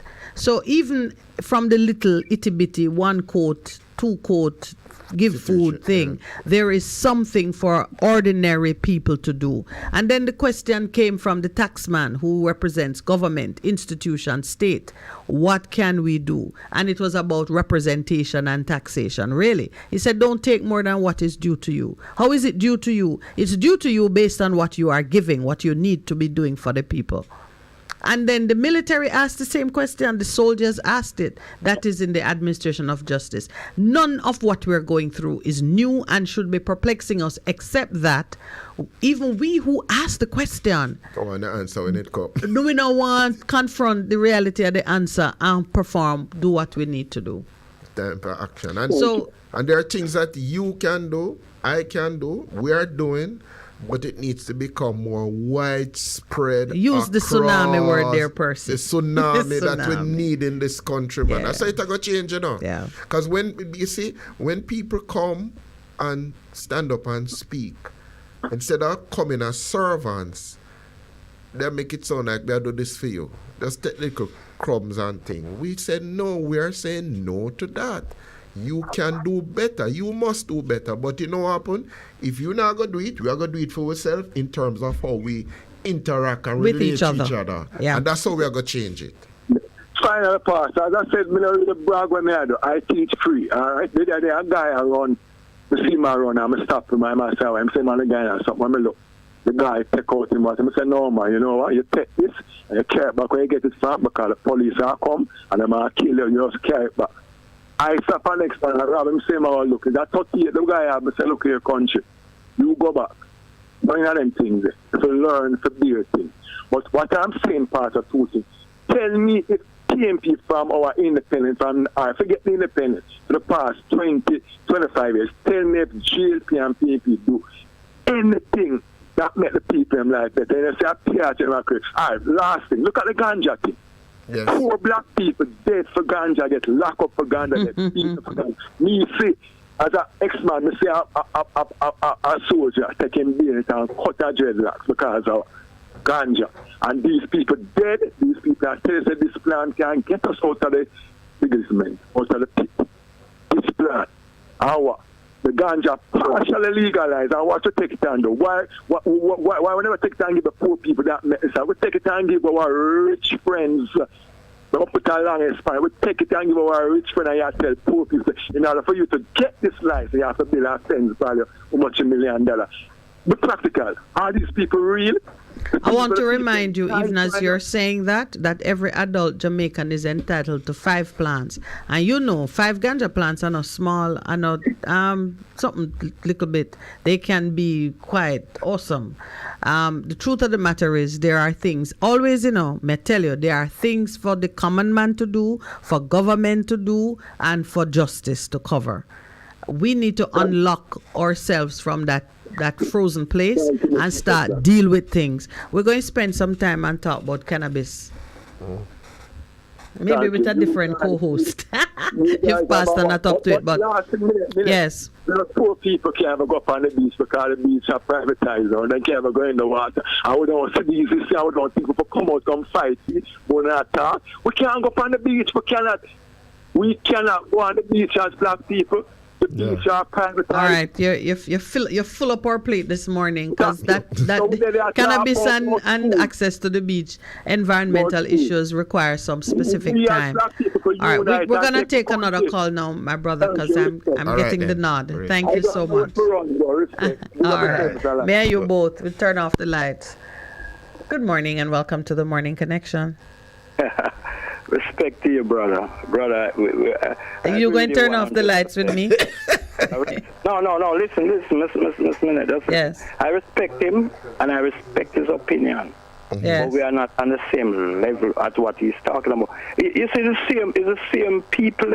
Listen, my brother, it's the same people that Jew and Stone Church. You know what you're not going to do to me, my Fortis. beloved Fortis? You're not going to make me the referee. The referee. the referee. In some back and forth. Okay, bring me a new point. I'm only saying. Yes. It's the same people that me and him are going to fight for. Yes. I'm going to fuck up the boss. Okay. All right. Yeah, but we still have to fight for them, you know that. We still have to fight. I'm not saying no. Okay. I'm not saying no. I have a cousin of 30 years or more at the Mona High School. A principal came there, and when him come there, I'm dead still. You know what him do? She not agree with some of the things that my do. After 30 years, she lost her job. Him push her out. Him do everything to get her out because she stand up to him. Push her out. She know what to run go America. I don't know where she do because she didn't even tell me she leave. There's so much things happening in this country. If you are not agreeing with them. I would have loved to understand what became the point of conflict between a teacher of such seniority and a new principal who comes in and it's a school environment. Well, I can tell you after, and it's politics. Okay. Politics. All right. Yeah. So I told him this minute that I want to talk to you because that was what I want to talk about. But hear the point. Yes. I agree with the brother. We need to come together. Yeah. We need to join hands. And with Michael Manley did say that. And I open up PMP or JLP, I talk about human rights. Yes. We have to fight for the people. Fight for the people. If Michael Manley did, nobody look upon it and say, when my grandmother and my grandfather couldn't read, him say, come, light a lamp and, you know, say it to your cat. Jamal would be there and then, you know. But this is the song I wanted to play this morning. Yes. Which one? Morgan Heritage. I met a man from Norway, and when him come to Jamaica, him say, oh, him has so much school fees. And him say, come, make me your drive going a certain, get out. Do you see anything to smile about? So what's the name of the song? Do you see anything to smile about? Gramps Morgan. Yeah, Gramps Morgan, the Morgan Heritage. Yeah, do you see anything? Do you see anything to smile about? Because we don't have nothing to smile about. Yeah. My brother, may I shake you on this morning and I tap you still because I'm dead with you. All right. With a different rhetoric. Good morning. All right, bless up. Good morning, caller. Welcome. Thank you for holding. Morning, Pastor. Good morning. Good morning. The king on the cruise. How are you all doing? We're good. I hate this morning. Okay, when the Prime Minister talks, it creates a whole record, concern of people's heart and mind and soul. But I want to encourage us in that we can't look at the numbers, because it was numbers alone that come out will be the answer. If PMP and JP Long got 15% party supporters, and the rest don't want necessarily vote PMP and JLP, but then give them a look at whatever Trump change them come and then just do them a do. So the truth of it is that they don't have a good, 20% of the nation behind them. So we don't need to lose heart. What we need to do is utilize our senses and our abilities and the education we get. There's a formula we can use to create a silent revolution that we ensure that at least we have 90% of the Jamaican people, the 60 were not voting, and the percentage that don't choose to nominate, and those who are swinging who said, even in the ghetto, they don't want to vote TP and JP, but they have no sensible alternative. So the majority of people is with this standard, I don't want to get it wrong, because the nation is not the true reflection of what it seemed like. It's just because, as I say, they tie a dog into a kennel and keep him there. He will pass his feces and everything and just live in it because he has no choice.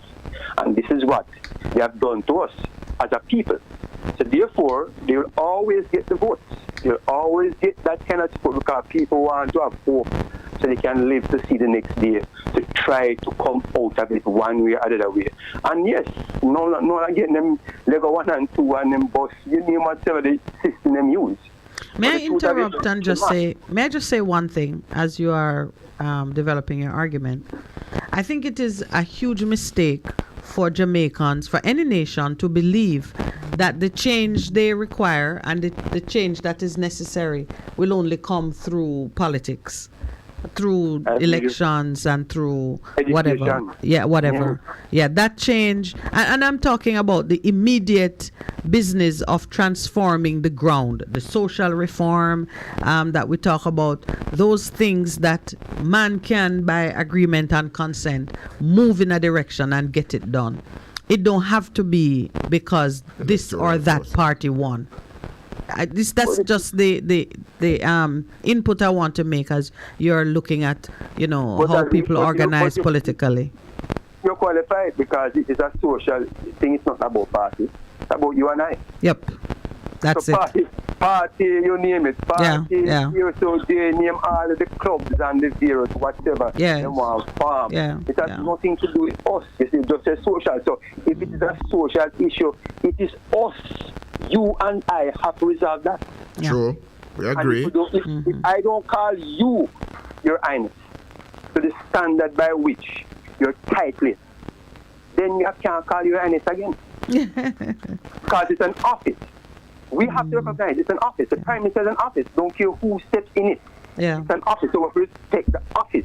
But the person, whether whatever their name, occupy the office, bring disrepute and disrespect, then we have to bring them accountable. That's why in the next movement that comes to take this country, have to take out the Commissioner of Police and the General of the Army out of the appointment of the Prime Minister's hand. So when he does what he when he does in bring forth his fruit of product that brings with a color, what you want to call it, in question, he can be called to account like how they did there and lock him up. Like everybody else, if I was drawn in a question, what personal matter, look on the US, all that, and just lock them down. And then I almost like with no evidence because I'm just a man to say, well, the man we call money launderer or whatever it is. And that's the point I'm saying. Just on the mere words, look at our former president and the Prime Minister of England who destroyed the lives of many people. Iraq, many people in Gaddafi country, and yet still them call them up and declare them, we call war and tribunal, declare them we call criminals, and yet lock them up. So justice is not for all, but in our country we must ensure that we get it. True. Because we have to have it. You and I are living together now. And if I don't respect you and you don't respect the position that you are holding, then we have to ask you to step down. True. And that's why it can't be a 5-year term. This is foolishness. All right. 5 years for what? We'll put up with it for 5 years. Faster. Yeah, I hear what you're saying. Yep, well said, sir. Thank you. Social. Yeah, man. No, thank you.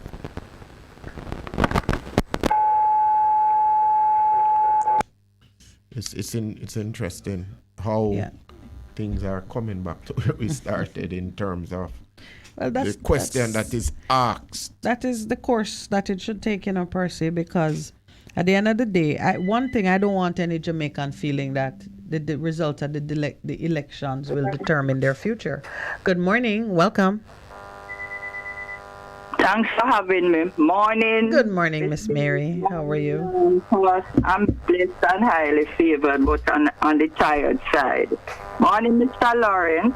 I just morning, Miss called Mary. whenever something, make me want to call. Yeah. Mr. Lawrence, my daughter in New York sending another package for me. She sent it off Friday, door to door, cost her $150. US. So I hope them don't thief out anything out of it this time. Just wanted to know. All right. So you got that, Mr. Lawrence? Yes, I did. This thing now this morning with Lloyd. Lloyd is my friend. I call him Lloyd, and I love him, right? Which one are the Lloyd? Lloyd the Aguilar. Okay. Lloyd the Aguilar. I have a cousin is Lloyd, and my brother-in-law is Lloyd too. Anyway. And the engineer is Lloyd. And morning engineer Lloyd too. Morning Fortes, morning Dave, morning Nikki. I sent that thing to the invitation to Dave and Fortes and a few people. I should have gone, but I couldn't manage it at all, right? Lloyd is somebody I've known for a number of years. We're supposed to meet somewhere and talk. Because I can't find anybody to talk to stimulate my mind. To be frank, people not interested in politics or anything because the time is so hard. Nobody at all. Right? And as I said before, I couldn't go. I don't know what happened to Fortes. I do my church thing at home. Right now I'm on the church thing. So there was I'm losing a little something in the story. There was an event planned by Mr. De Aguila, and what we're talking about the level of support, or where what is it that is that issue? It didn't get the desired level of support. Hey, Mary. Pardon me? Is it that the event didn't get the desired level of support?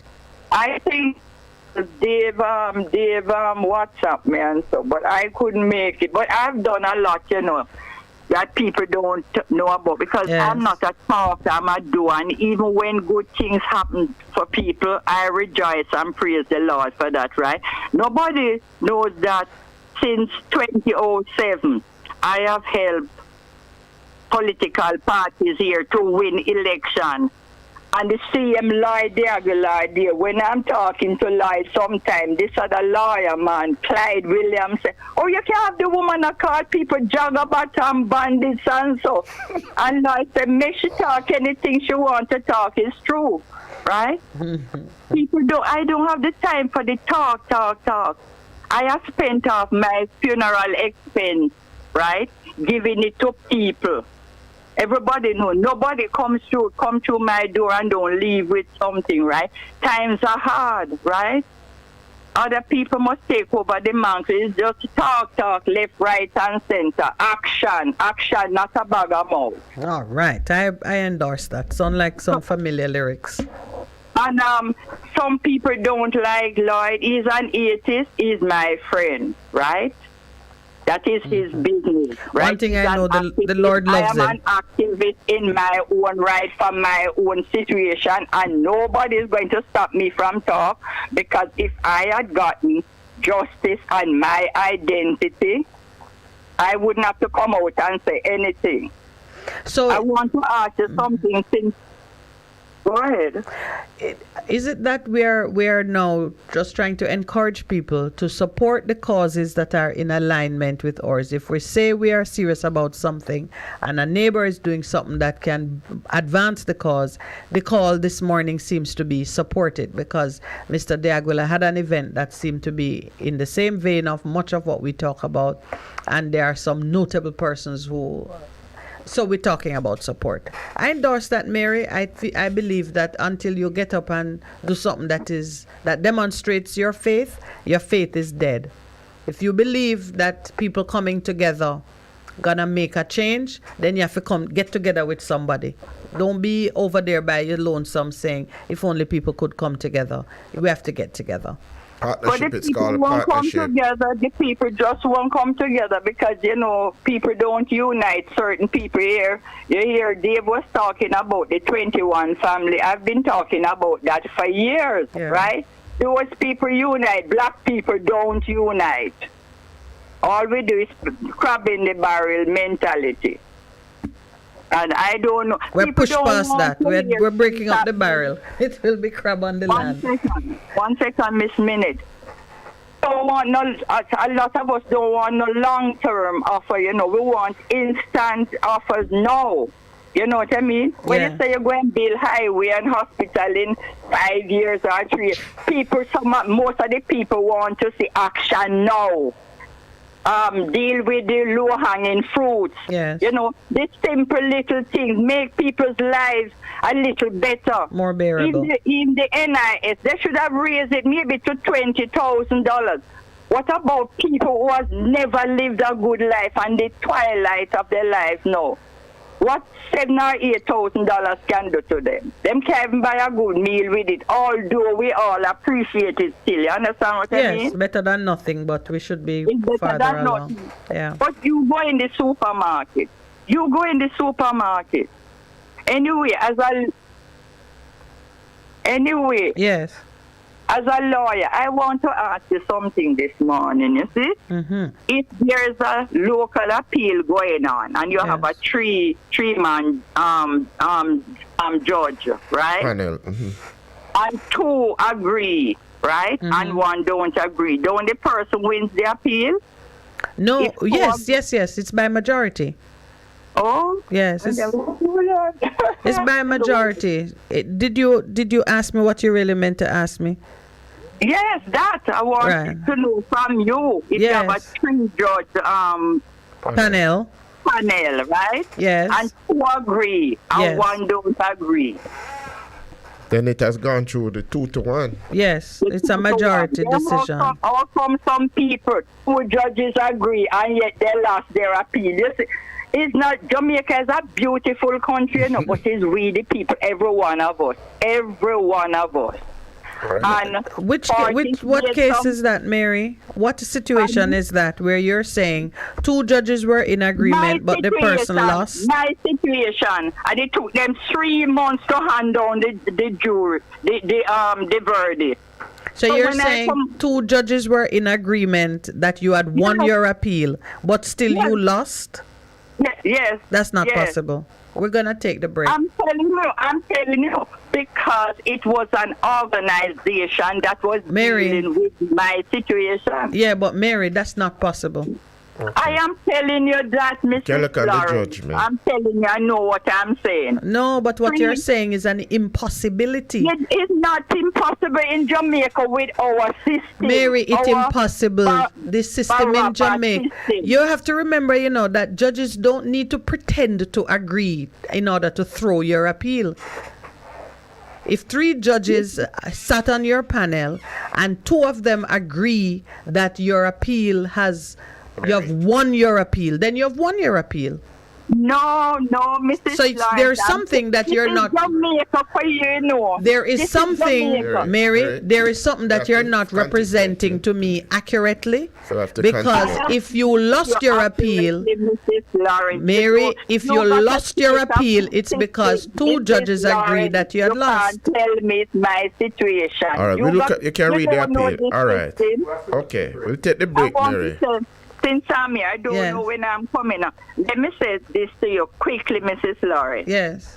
The last time before you went away, right? Yes. We're talking about men that separate from the wives or wives separate from the husbands, right? Yes. And you said that, you can get up, the wives could divorce the men, right? Yes.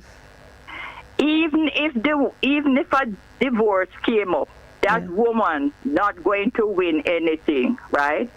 No, but Because of remember, the you know, men's position. separation. Because of the men's position, Mrs. Lawrence. Mary, there are two things.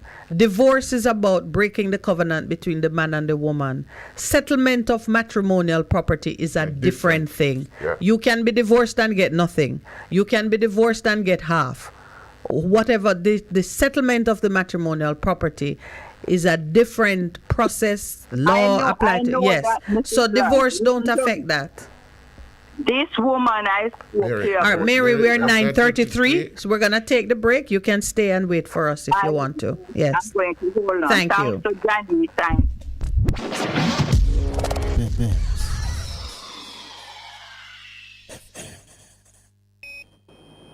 Bess100 FM, broadcasting live in all 14 parishes. Hanover 100.5, 100.9. St. James 100.9. Trelawney 100.3, 100.9. St. Anne 100.3, 100.5. St. Mary 100.5. Westmoreland 100.1, 100.5. St. Elizabeth 100.1, 100.5. Manchester 100.1, 100.5. Clarendon 100.1, 100.5, 100.9. St. Catherine 100.5, 100.9. St. Andrew 100.5, 100.9. St. Thomas 100.5 and 100.9.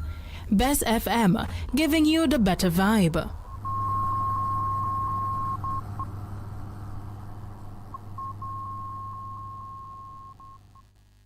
This is Maritone. Join the world-famous Maritone family on Bess100 FM this and every Sunday from 1 to 4 p.m. for a Sunday brunch to tantalize your musical taste buds. This is Maritone. Yes, you heard right. Accept the invitation. Maritone Sunday brunch. An extremely satisfying old-school musical experience from Jamaica to the world. This and every Sunday from 1 to 4 p.m. exclusively on Bess100 FM. Truly the better vibe.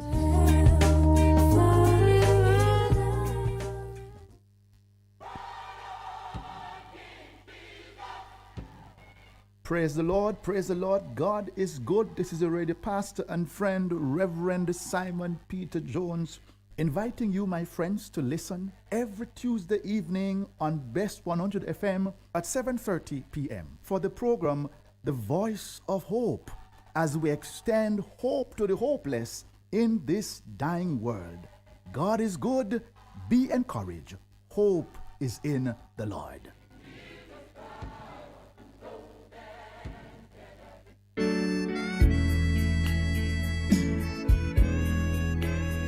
Goodness, mercy, it's me again, Lord, your restorer, your game changer. Join me every Saturday morning at 9 a.m. to 10 a.m. and Bess FM-100. It's Apostle Clive Campbell, a.k.a. the Khaki Suit Man, coming to you from 8 to 12 Orange Street, also Richmond District, Mandeville. Embrace the change.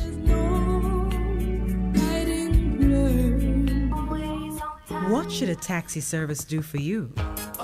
On-Time Taxi Service is more than just a ride to the other side of town. They offer clean and spacious vehicles, reliable service, and promise to always look out for their customers. They'll come when you call and take you where you want to go on time. From anywhere at all. You can call us at 926-3866. We are something special on the road. Half a tree, one and drive, half a tree. Bossy, how you do I take taxi star? Jano, I want to tell you, say, 2 months now, my transmission mash up, and I check everybody and can't hear nothing positive. Yeah, hear me? You waste all that time I shop around and never call the experts. Winters Auto have them. Them have over 35 years of experience and them diagnose the problem and get back your transmission brand new. For them service excellent and efficient. Trust me, man. Yeah, hear me? Call them at 929-7040 or go to them at 106 Maxfield Avenue, Kingston 13 and talk directly to the boss. Just tell them I'm me send you. You big star. Yeah, man, respect my boss. Yeah, try calling, cause trust me. Waiters Auto Spares and Repairs, good afternoon. Ah, what a relief. The Morning Connection is not your usual talk show. We aim to stimulate discussion and chart new paths to self-empowerment. So please join us, Minett and Percy, on The Morning Connection, Mondays to Thursdays, 6 a.m. to 10 a.m. on Bess100 FM. It's good, it's better, but nothing beats. Good morning, welcome back to the Morning Connection. Thank you for holding as we turn and enter the straightaway for our home. Good morning, caller, how are you? Hello, good morning, caller, how are you? Second time. Oh. So I need to put in another piece. Cruz, yes. Right, we're heading the home stretch now. What's your other piece? That white man from Norway, I think he helped cast some Jamaican to have screw face. Anyway. Oh, the song. Jeez. Cruz. Yeah. Cruz. When I listen to the song, I'll see if I agree with you. What's your substantive point, sir? Miss Minett. Yeah. I heard that out of Europe, Russia was the only country that did not benefit from African invasion. Anyway, Norway was one of them that make some money. Have to. So now we have that white man, make me repeat it, help make Jamaican have new screw face or black people in. I think you missed what the man was saying. That is your point? Yeah, that's my point. Oh, well then, thank you for making it. All right. Bye. Good morning, thank you for holding. Hello? Good morning and thanks for holding. How are you doing? Very well, thank you. Hey, long time. How is everybody? We good, you know. Yeah. Rusty? Yes, man. It's Rusty, man. Oh, long time you know you're Rusty. Yes. Welcome.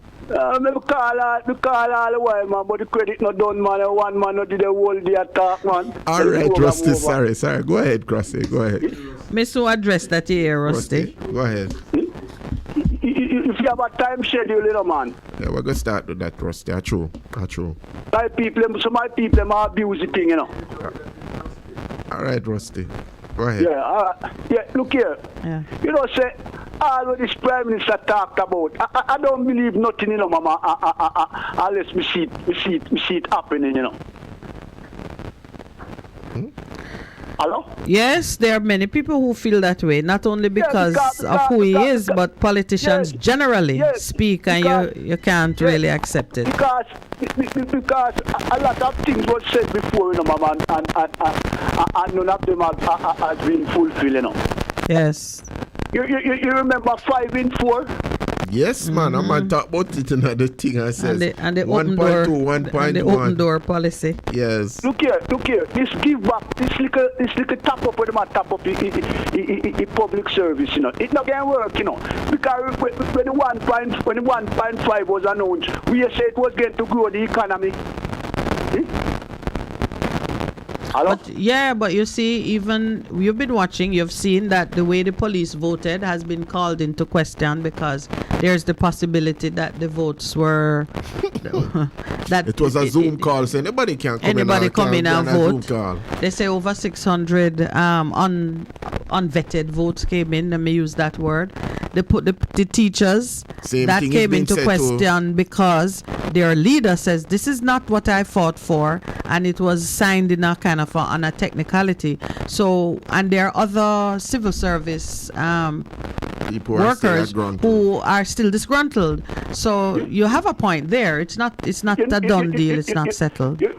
You know that there was a lawsuit taken out by the diaspora and this commissioner. We have it. Yes. There's a lawsuit against this commissioner of police by the diaspora, you know. Yes, and even if some by his dismal performance, you know, and still in the job. A man like that is in the job, see crime, look at crime. And you have a police commissioner is there same way. getting lump sum, getting a high salary. 20 million. What are we getting for it? Well, you see, that lawsuit is challenging the government and citizens alike to consider whether we should be making a direct connection between people's continued employment and lack of change or improvement in their portfolio. That's a question that we ask all the time in the private sector, and we let go people whose portfolio don't prosper under their hands. Performance. But in the public sector, it make it seem like performance don't matter. Remember, miss. Remember, me actually have to say right now, this government came to power on the basis of corruption, Because remember, a poll was done by Mr. Dan Anderson, and a percent of the people said corruption don't really matter. Well, but you see, you have to. And the next thing again, I heard this government say nothing on corruption. They not go say that. How can you have the Prime Minister come make a speech, a budget speech, and you don't say anything on corruption? That's something that is steering down the country. Yeah, but Rusty, by your own argument, the poll says corruption don't matter. So why does he need to speak to corruption if the people who vote him in don't regard it as important? A major issue.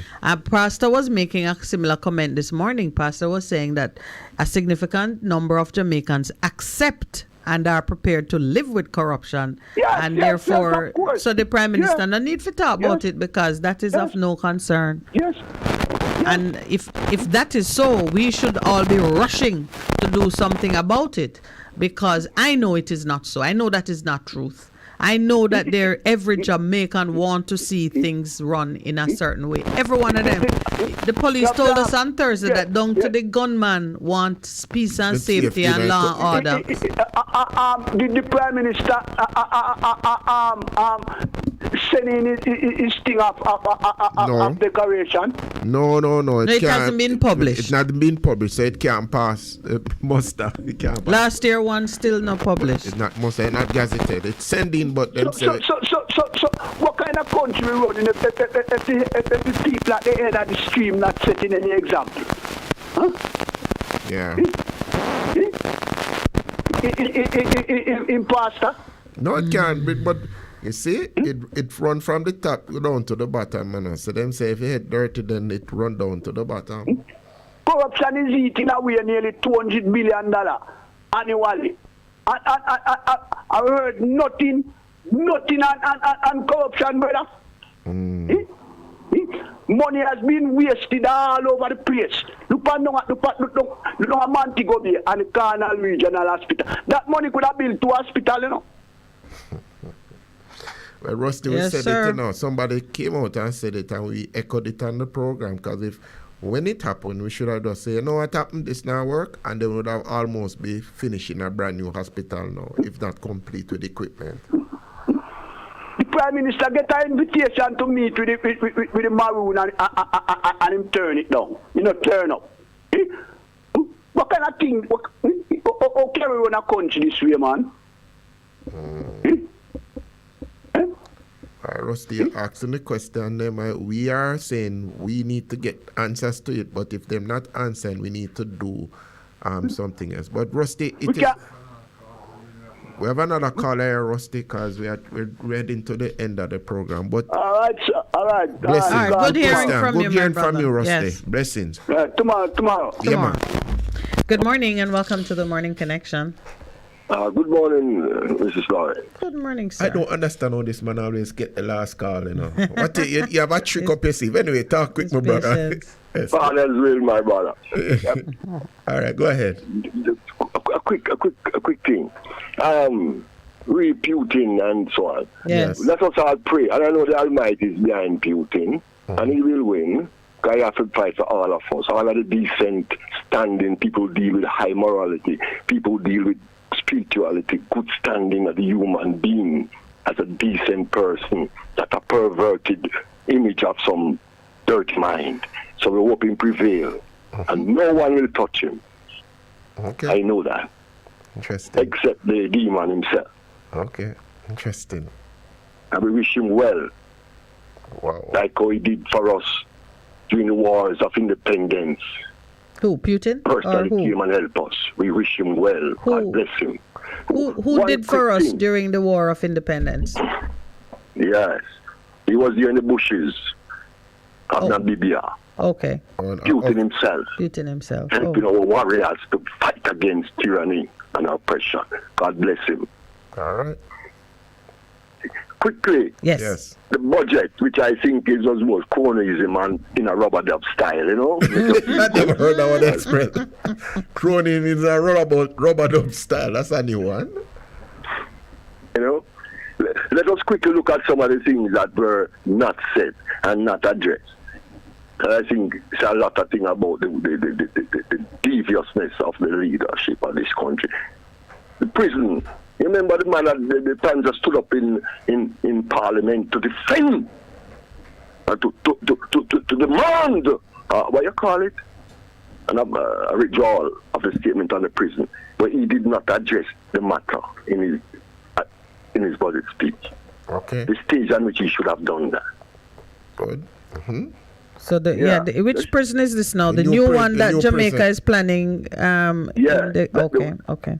Yeah, the one that had controversy when the leader of opposition was making his presentation. But is this the one by Labour or the new one?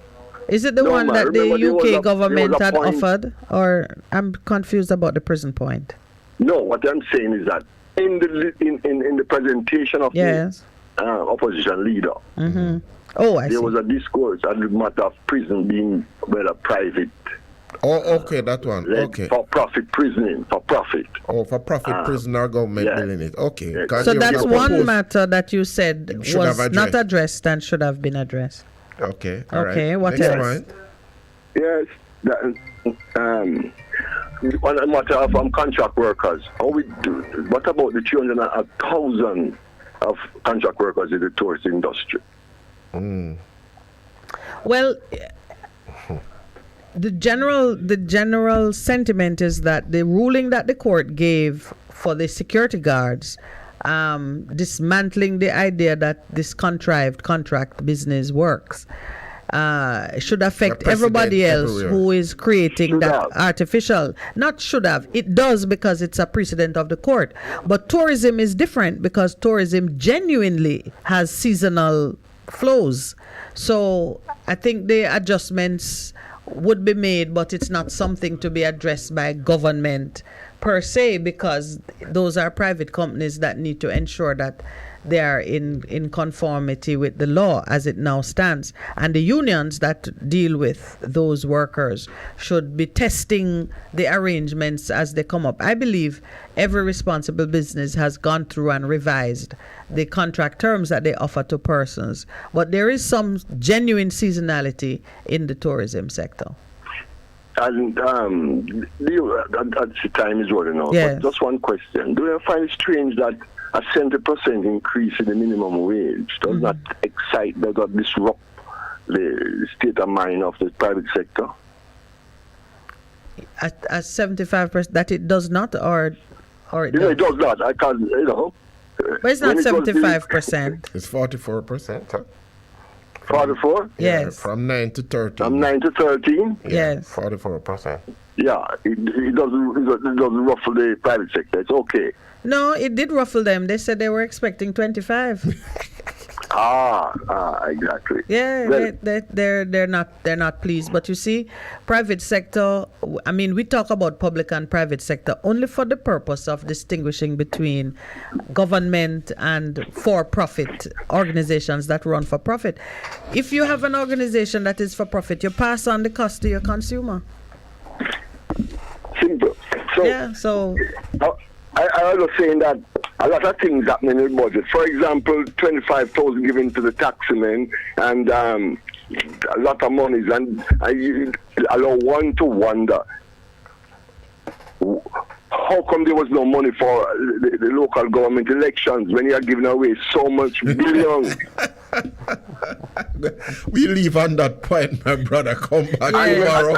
And encourage people to have the CBDC account. This is something else we talk about tomorrow. All right. Tomorrow we touch that because today we're up against the ropes now. You need to but call thank earlier, you. though. Yes, thanks to those online and on air. There's a big beach conversation happening online that we're going to make time for it properly because it requires more than, but thanks for those who have participated in the discussion this morning in studio and online. We have some music to play based on a particular request, so I'm not going to take too long with my closing comments. Anything from you, Pastor? Well, you have said it well, my sister. All right, good. Have a blessed day.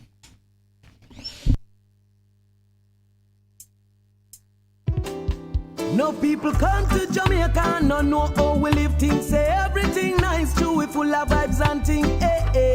Them same one feel it to them heart when them get few understand the real thing. Yeah, me day at town one day, up with a white man we come all the way from Norway. And him turn to me and say, how comes Jamaica full of so much screw face? Same time I lift me head to the sky, and a teardrop fall from me high. Me say my youth come we go out for a drive. Let me show you why me cry. Look on the gully side. Do you see anything to smile about? Look at that hungry child, yeah. Do you see anything to smile about? Look at the schools where you them go forget them education. Do you see anything to smile about?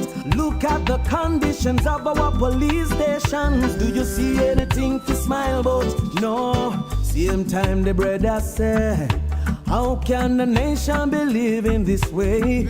And the next thing him say, how can the government play so many games? Same time my heart fall to the ground, cause there's much more where that comes from. Certain place they are worse than slum. Youth man come and take a look on Riverton.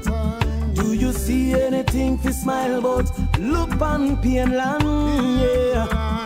Do you see anything to smile about? Flankers, Mobe and Cyprus Heights in Spain. Do you see anything to smile about? What flats, Kentire, Mudtown, they're all the same. Do you see anything to smile about? No, no. No, no, no, no, no, no, no, no, no, no, no. Oh, no, no. Oh, no, no. No, when me say, no people come to Jamaica and no know how we live things. Say everything nice, true, we full of vibes and things. Them same one feel it to them heart when them get for you understand the real thing. When them look on the gully side, them no see nothing they fi smile about. When them look on a hungry child, yeah.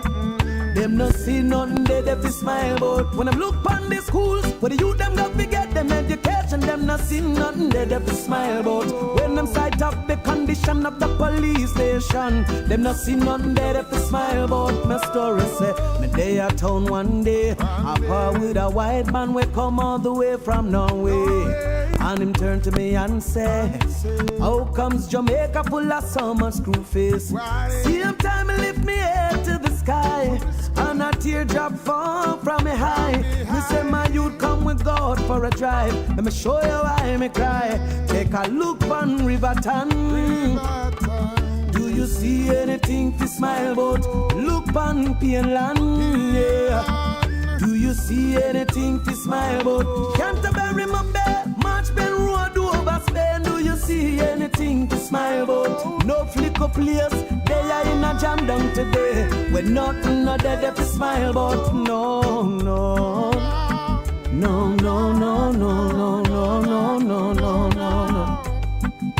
Yeah, yeah, yeah, yeah.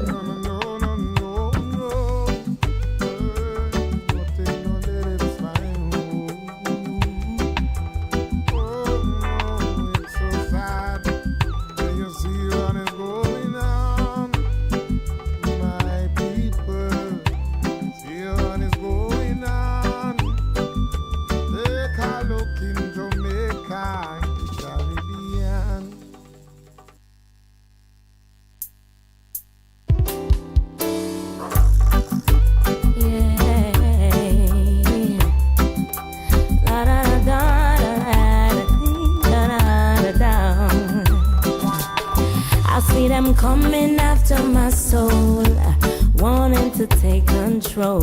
Wanna give me laughs, wanna give me bling, wanna give me all the material things.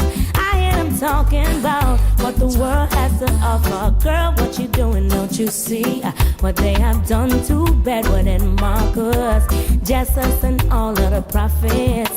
But I'm not afraid, no, no, I'm not afraid, no, I'm not afraid, no. If them a come, let them come, 'cause I'm protected by the Most High One. They don't mind when you fall behind and can't pay your bills on time.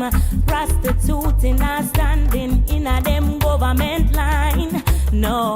And they don't mind when you waste your time coming up with some stupid lines, influencing the youths them for snort a line or take a life. And they don't mind when you're locked up in jail, can't get no bail, sentence for life. I can't see your youth them strive, no, they don't mind.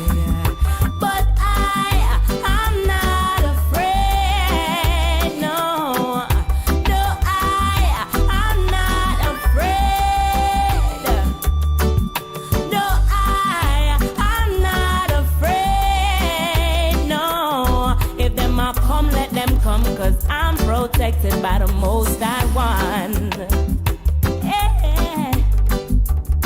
Don't be foolish, oh no, hey, thinking they don't know your name.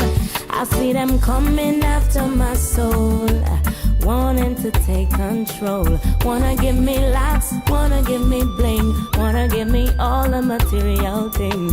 I hear them talking about what the world has to offer. Girl, what you doing? Don't you see what they have done to Bedouin and Marcus, Jesus and all of the prophets? But I'm not afraid, no, no, I'm not afraid, no, I'm not afraid, no. If them a come, let them come, 'cause I'm protected by the Most High One. They don't mind when you fall behind and can't pay your bills on time. Prostituting or